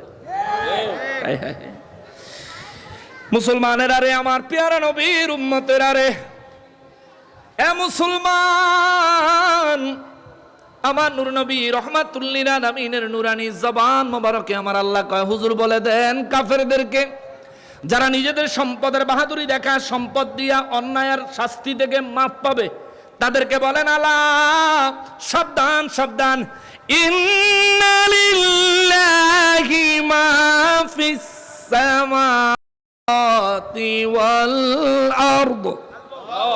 জোরে বলেন আল্লাহু আকবার। আল্লাহ কয় হুজুর তাদেরকে বলেন তাদের কোনো কিছুর মালিকানা নাই, মালিকানা নাই, মালিকানা নাই। আসমানে যা আছে সবকিছু কার? জমিনে যা আছে তাও কার? বলেন আসমানে যা আছে তাও কার? এই জমিনে যা আছে তাও কার? বিশ্বাস হয়নি? বিশ্বাস হয়নি? ছোট্ট একটা এক্সাম্পল দেই। এই জমিনে মশা আসেনি? এই মশা কার? আল্লাহ কা ওয়ালিল্লাহি জুনুদুস সামাওয়াতি ওয়াল আরদ। আসমান জমিনে যা আছে সব আমার সৈনিক। সুবহানাল্লাহ। সৈনিক যদি আরেকটু বুঝায় কই, রব্বুল ইজ্জাত কয় আসমান এবং জমিনে যা আছে সব আমি আল্লাহর এক একটা বাহিনী। সুবহানাল্লাহ। মশা আল্লাহর একটা বাহিনী। কেমন বাহিনী রে? নমরুদের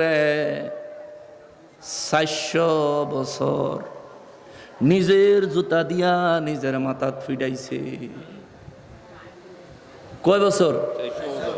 400 বছর। আমরা তো নমরুদের ঘটনা যখন শুনি তখন মনে করি জানি ফিডাইতে ফিডাইতে হেনই শেষ হয়ে গেছে। না, 400 বছর নিজের জুতা দিয়া নিজের বেতনে কামলা লইয়া প্রথমে নিজেরটা নিজে, পরে দেখে আর কুলায় না।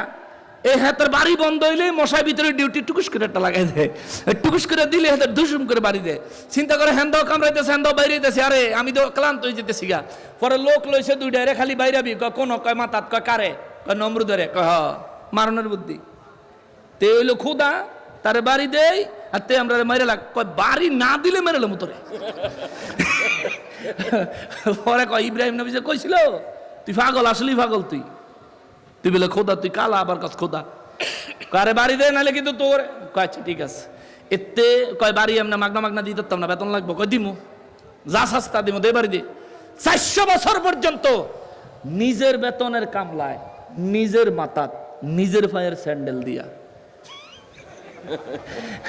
মানে মাথাও হের, জুতাও হের, কামলাও হের, কামলার বেতনও হের, ফিডানিও খায় হেতে। এই ব্যবস্থা করছে কে? কোন সৈন্য দিয়া? জোরে কর, আরো জোরে। এই জন্য আমার আল্লাহ কয় ওয়ালিল্লাহি জুনুদুস সামাওয়াতি ওয়াল আরদ। আসমান জমিনে যা আছে সব আমার এক একটা সৈনিক, সৈনিক সব এক একটা বাহিনী। যেমন এখানে বাঁশ দিছে না, কথা কয় না, খালি কয় আমরা বলে ওহাবি করে বাঁশ দেই। অগ মাহফিলও ফ্যান্ডেল আল্লাহরা বহুত বাঁশ দেয়, ঠিক না? এই যে বাঁশ, এই বাঁশটা আমরা এনে উপকারে লাগাইছি। এখন এটার যদি হালকা পরিমাণে চক্কা করে যদি কেউ পিছিয়ে গুতা দেওয়া যায়, অস্ত্র হয়ে যাব না? বলেন অস্ত্র হবে না? আল্লাহ বলেন এটাও আমার বাহিনী। জোরে কন্যা সুবহানাল্লাহ। বাঁশ একটা মাথার উপরে বললে কাম শেষ। মুসলমানের আরে এই জন্য মহান রব্বুল ইজ্জাত বলেন আলা, সাবধান। সাবধান কেন বললেন? এ বেটা, এ দুনিয়ার সম্পদ নিজের নিজের করিও না। যদি কোনো নেক আমল করতে পারো নিজের কইও, যদি কারো উপকার করতে পারো নিজের কইও, যদি পরকালের জন্য কিছু নেক আমল পাঠাইতে পারো নিজের কইও।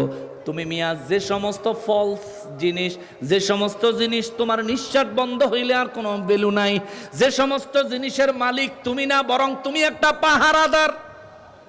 হায় হায় রে, আমার আব্বাজান যেটুকু সম্পদ রেখে গেছেন, এইটুকু সম্পদ সারা জীবন পাহারা দিয়া গেছে, আজ কবরে চলে গেছে, মালিক হয়ে গেছি আমরা। তাহলে আপনি বলেন না বাবা, এই দুনিয়ায় যত সম্পদ আপনি অর্জন করেছেন, আপনি কি এগুলোর মালিক না দারোয়ান?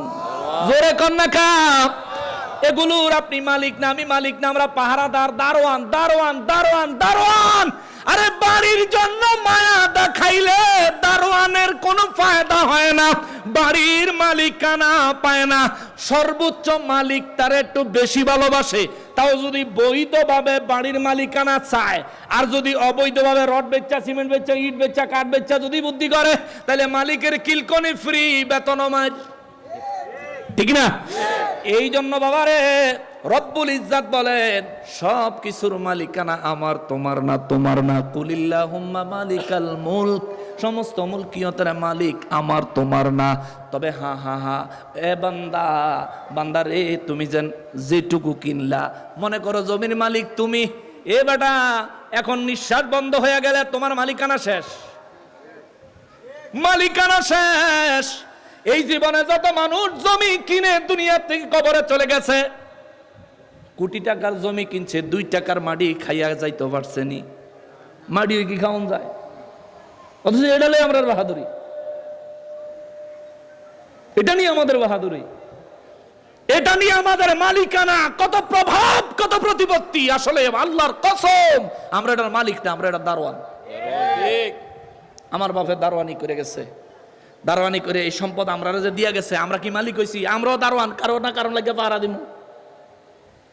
কিয়ামত পর্যন্ত হাত বদল হইতেই থাকবে। অতএব আমরা কেউ মালিক না, পাহারাদার, দারোয়ান, নেহায়েত দারোয়ান। আমরা এটারে পাহারা দিয়া গুজগাছ করে রাখতো না। অতএব সম্পদের মায়া করে কোনো ফায়দা নাই। সম্পদের মায়া করেন, হালাল সম্পদ হইলে এটা অর্জন করেন। এটারে আবার এমন কোন কাজে ব্যবহার করেন যে কাজে ব্যবহারের পর আপনি মারা যাওয়ার পরেও সদকায়ে জারিয়া সওয়াব হতেই থাকবে। এমন কাম যদি করে যান তাহলে সত্যি আপনি এটার মালিক হইছেন। আপনি ইন্তেকালের পরেও সদকায়ে জারিয়া সওয়াব আপনার কবরে যাবে, আপনি এটার মালিক আছেন।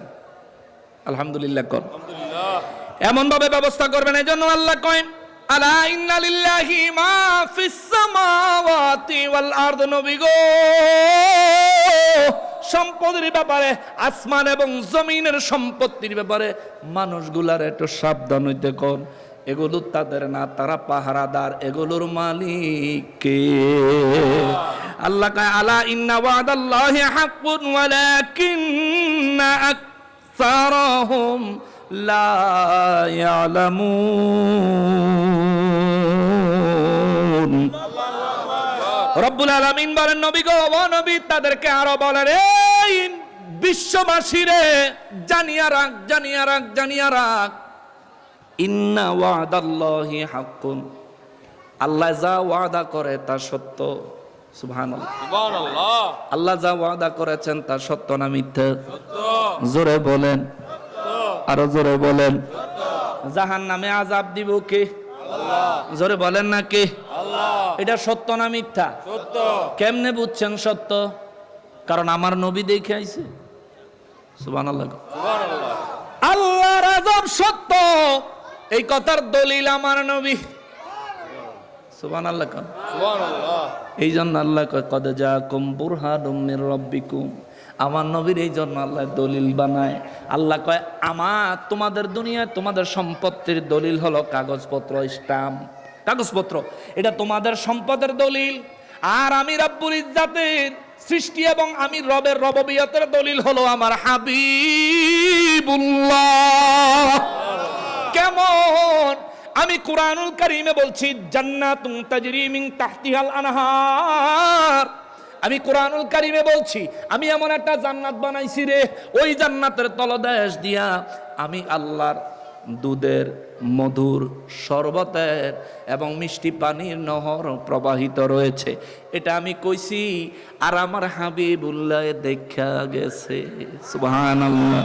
অতএব আমি আল্লাহ দিছি লিখিত দলিল, আর আমার হাবিবুল্লাহ হইলেন চাক্ষুষ দলিল। জোরে বলেন সুবহানাল্লাহ। কেউ যদি কোন জমির দলিল রেজিস্ট্রি করতে যায়, দলিলের নিচে যদি সাক্ষী না থাকে, ওই দলিল রেজিস্ট্রি হইব নি?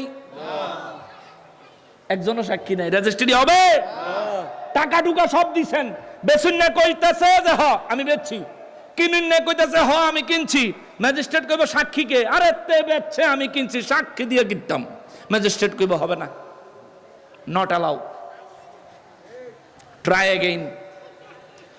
পরে আবার চেষ্টা করো, ট্রাই এগেইন লেটার। এখন হইতো না। আল্লাহ রাব্বুল ইজ্জত কয় আমি লিখিত দলিল দিছি কোরআনুল কারীম, আর সাক্ষী চাক্ষুষ দলিল দিছি আমার হাবিবুল্লাহকে। সুবহানাল্লাহ। নবী চিনো মিয়া? নবী চিনলে কবরে মুক্তি, নবী চিনলে হাসরে মুক্তি, নবী চিনলেই জান্নাত পাবা, নবী চিনলেই তুমি মুমিন হতে পারবা। গাদ্দারি, খারিজিদের মতো গোলামির স্বভাব কখনো মানুষকে মুমিন বানায় না। আমার নবীজির একটা হাদিস আছে বুখারী শরীফের 3344 নম্বর হাদিস। বুখারী শরীফের 3344 নম্বর হাদিস। নবীজি বলেন এমন কিছু মানুষ বের হবে যারা কোরআন পড়বে কিন্তু তাদের কণ্ঠের নিচে যাইতো না। অর্থাৎ কণ্ঠে তাদের অনেক মজা। কিরকম? ওয়াত্তিনি ওয়াজ্জাইতুনি ওয়া তুরি সিনিনা ওয়া হাযাল বালাদিল আমিন। আল্লাহু আকবার। ওরে ঠেলা, কোরআন শরীফ এত সুন্দর তেলাওয়াত করবে নবীগা, কিন্তু কণ্ঠের নিচে যাইতো না। সব মাস্তানি হেন হলকুমের উপরে হলকুমের নিচে যাইতো না। তার মানে তারা কোরআন পড়বে গলা দিয়া মানুষকে আকৃষ্ট করার জন্য, তাদের অন্তরে কোরআনের মায়া থাকবে না। কোরআন কয় নবীর মিলাদ মানো, কোরআন কয় নবীর আগমনে খুশি হও। হেতে এই জায়গা তাইলে দলিল নাই, কোরআন দলিল নাই, হাদিস ফাদাম দামা তুই ইউদুল্লু বিহি কাসীরা, এই দলে ঠিক কিনা বলেন? আমরা ওয়াহদি বিহি কাসীরা, আলহামদুলিল্লাহ সেই দলে। আল্লাহ কবুল করে, জোরে কোন আমিন। আর জোরে বলেন আমিন। আজকের এই মাহফিল থেকে আহলে সুন্নাত ওয়াল জামাতের আমি একটা গুরুত্বপূর্ণ দায়িত্বে রয়েছি। সেইখান থেকে আমাদের নেতৃবৃন্দদের প্রতি আমার একটা আহ্বান থাকবে, আপনারা বদরি কাফেলা তৈরি করেন। আমার দেশের যুবক ভাইদেরকে দিয়া বদরি কাফেলা তৈরি করেন। আমার দেশের যুবক ভাইদেরকে দিয়া হুনাইনের কাফেলা তৈরি করেন। আমার দেশের যুবক ভাইদেরকে দিয়া ওহুদের কাফেলা তৈরি করেন। মুজাহিদ বাহিনী তৈরি করেন, কারো উপর আক্রমণের জন্য না। কেউ যদি আক্রমণ করতে আইয়ে হের বাপ দাদা 14 গোষ্ঠীর নাম ভুলে দেওয়ার লেগে এটা করেন। এটা করেন। যদি এটা একেবারে কেন্দ্র থেকে আরম্ভ করে যদি এই ধরনের প্রতিরোধ ব্যবস্থা, কেমন আমরা কারো উপর আক্রমণ করব না, কিন্তু যদি গায়ে ফইরা যায় তাহলে ফাউডার বানায়া ফু দিয়া উড়াই দিব। গায়ে পড়লে কোনো ছাড় নাই। এরকম ভাবে সেলফ ডিফেন্সের জন্য, সুন্নিদের সেলফ ডিফেন্সের জন্য একটা বাহিনী তৈরি করেন। স্পেশাল আমাদের বহু যুবকরা আছে আন্তরিক, নবীর প্রেমের জন্য জান দিতে প্রস্তুত, ঠিক কিনা বলে? আছে না, আছে না, আছে না? ওই যুবকদেরকে নিয়ে এই ধরনের ব্যবস্থা করেন। দেশের প্রত্যেকটা জেলায়, প্রত্যেকটা থানায়, প্রত্যেকটা ইউনিয়নে, প্রত্যেকটা গ্রামে, প্রত্যেকটা মসজিদ ভিত্তিক মহল্লায় আহলে সুন্নাত ওয়াল জামাতের মুজাহিদ টিম থাকা দরকার। তাইলে ওরা মাইক দিয়া ঘোষণা দিয়া এরপরে মাজার ভাঙতো, ওই মাইক ওর মুহের ভিতরে ডুহাইয়া দিলে কি হইতো? ওরা শক্তের ভক্ত, নরমের জম। ওলি আল্লাহদের দরবার তুমি ভাঙ্গো, কেড়ে দিছে তোর এই অধিকার? এই অধিকার তোমাকে কে দিয়েছে? এদেশে বর্তমানে রাষ্ট্রনেতা আছে না, রাষ্ট্রীয় আইন আছে না, এদেশের রাষ্ট্রের বিধিবিধান এখনো কায়েম আছে না? তুমি নিজের হাতে আইন তুলে নেওয়ার কে? এই তোর লকব হইল একমাত্র তুই সন্ত্রাস, ঠিক কিনা বলেন? দেশের দুশ্মন, জাতির দুশ্মন, ধর্মের দুশ্মন, মুসলমানের খাস দুশ্মন, ঠিক কিনা বলেন? তুমি যদি শান্তি চাও, তুমি নিজের অধিকার নিয়ে সন্তুষ্ট থাকো, অন্যের অধিকারে হস্তক্ষেপ করবা না। নিজের অধিকার নিয়ে সন্তুষ্ট থাকো, অন্যের অধিকারে হস্তক্ষেপ করবা না। তোরে জিগায়া ওলি আল্লাহর মাজার বানাইবো, তোরে জিগায়া ওলি আল্লাহর মাজারে কি করবা না করবা তোরে জিগাইবো, এ রোহিঙ্গা তুই কে রে? তুই কে? আমার উপরের জন্য চড়াও হতে পারো, অসুবিধা নাই। এক প্রাণ যদি যায় একবার যাইব, কিন্তু একবার যদি বাইরে যায় তাহলে মনে রাখবে তো করে সিপাই সিপাই, গল্লিতে গল্লিতে, পল্লীতে পল্লীতে, খেতে খামারে, মাঠে ময়দানে, খালে বিলে, রনে বনে, জলে জঙ্গলে, যেখানেই পাওয়া যাবে সেখানেই ধূলিসাৎ করে দেওয়া হবে। সব জায়গার কথা কইয়া দিয়ে গেলাম। ভাই, এই দেশটা আসো, আমরা সবাই মিলে সুন্দর করে গড়ি। আমরা কারো অধিকারে হস্তক্ষেপ করব না। আমি আমার মন্তব্য, আমার ব্যক্তিগত মত কারো উপর জোর করে চাপায়া দিব না, ঠিক কিনা বলেন? আমি নিজে স্বাধীনভাবে চলবো, অন্যের স্বাধীনতায় হস্তক্ষেপ করব না। তৈলে শোনা তুই ভদ্রজাতি, তুই সুযোগ পাইলে উল্টা রোডে অটো ঢুকাই দেস কি রে?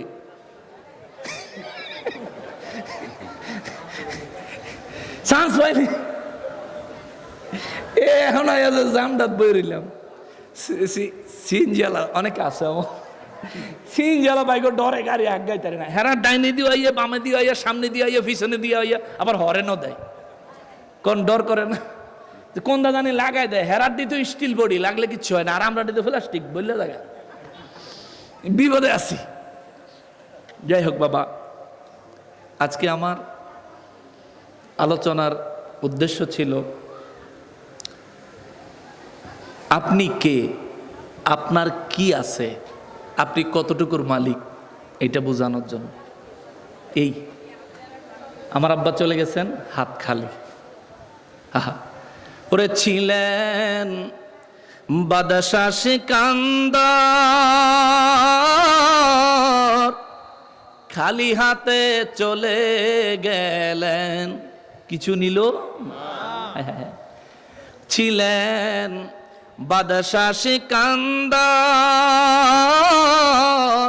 তাহার মতো ধনী নাই রে দুনিয়ার ভিতর। খালি হাতে চলে গেলেন, ওরে খালি হাতে চলে গেলেন, কিছুই নিলেন না। আজরাইল আসিলে কাহারো কফিয়ত চলবে না। মরণেরই কথা মানুষ, ওরে মরণেরই কথা মানুষ স্মরণ করোনা। আজরাইল আসিলে কাহারো কফিয়ত চলবে না। যার মা নাই আল্লাহ তার মায়ের কবর জান্নাতের টুকরা বানান, যার বাবা নাই আল্লাহ তার বাবার কবর জান্নাতের টুকরা বানান। আমার মতো যারা যারা এতিম, আমাদের পক্ষ থেকে প্রত্যেকটা নেক আমলকে আমাদের মা বাবার রূহের মাগফিরাতের জন্য ইসালে সওয়াব হিসাবে আল্লাহ কবুল করেন, জোরে বলেন আমিন। আমাদের মা বাবাদের কবরে আল্লাহ জান্নাতি মর্যাদা মর্তবা বৃদ্ধি করে দেন, জোরে বলেন আমিন। আমাদেরকেও আল্লাহর প্রিয় জিন্দেগি তৈরি করার তৌফিক দান করেন, সবাই পড়ি আমিন। আমার যুবক ভাইয়েরা রে, যার মা আছে বাবা আছে, আমার যুবক ভাই তুমি এখনো বুঝো না মা বাবা কত বড় মূল্যবান সম্পদ। এ যুবক তুমি এখনো বুঝো না তোমার মা তোমার বাবা তোমার জন্য কত বড় মূল্যবান সম্পদ।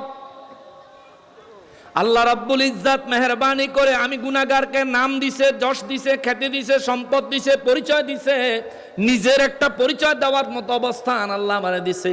আজ আমি আমার বাবাকে যখন কবরে রাখলাম, বিশ্বাস করো ভাই আমার মনে হয় আমি একেবারে শূন্য হয়ে গেছি। আমার নবী রাহমাতুল লিল আলামিন 6 বছরের কালে বাবা গো কোয়া কোয়া কান্ত।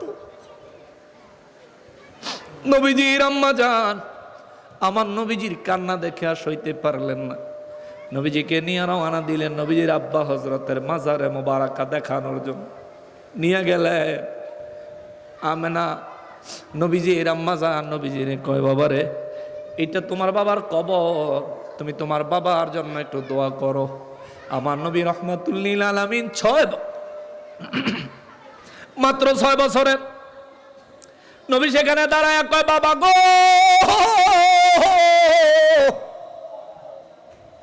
ও বাবা।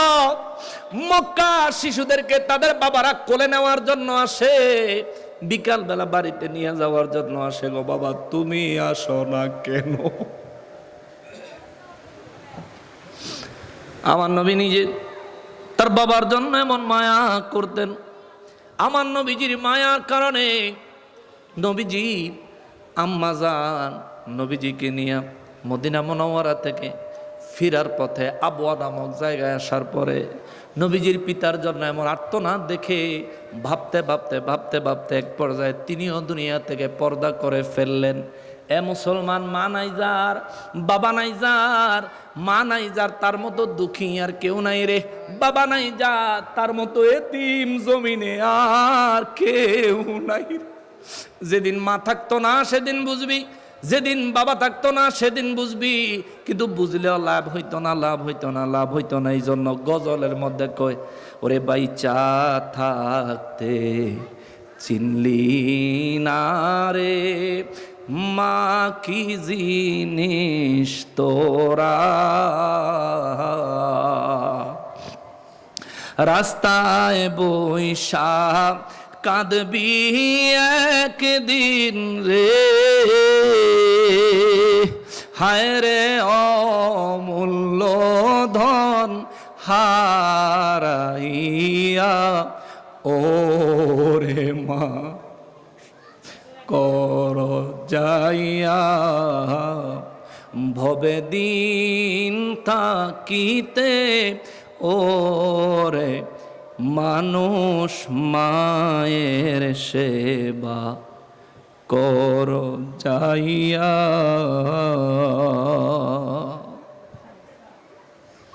আল্লাহ আমাদের মা বাবা যারা বেঁচে আছেন হায়াতে তাইয়্যিবা দান করে দেন, রোগ বিমার বালা মুসিবত থেকে হেফাজত করেন। এই মাহফিল আল্লাহ প্রতি বছর বছর কিয়ামত পর্যন্ত কায়েম ও দায়েম রাখেন, জোরে বলেন আমিন। আমি অগোছালো বিক্ষিপ্ত কিছু আলোচনা করলাম, মনে কষ্ট নিয়েন না। আমার আসলে মানসিকভাবে প্রিপেয়ার না, প্রস্তুত না, তবু আপনাদের খেদমতে আল্লাহ যেটুকু কবুল করেছেন বলার চেষ্টা করেছি। আল্লাহ আমাদের প্রত্যেককে তার উপর আমল করার, ঈমানকে মজবুত করার তৌফিক এনায়েত করেন, পড়ি আমিন।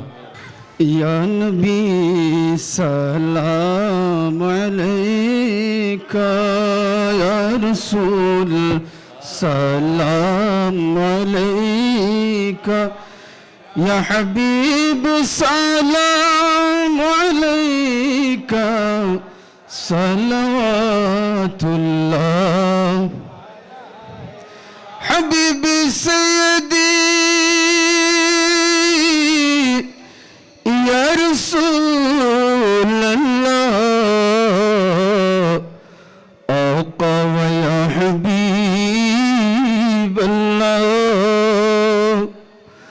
রওজা সে পর্দা উঠা দো, शक्ल नूरानी दिखा दो, साथ साथ आवाज सुना दो, दिल की आरज़ू मिटा दो।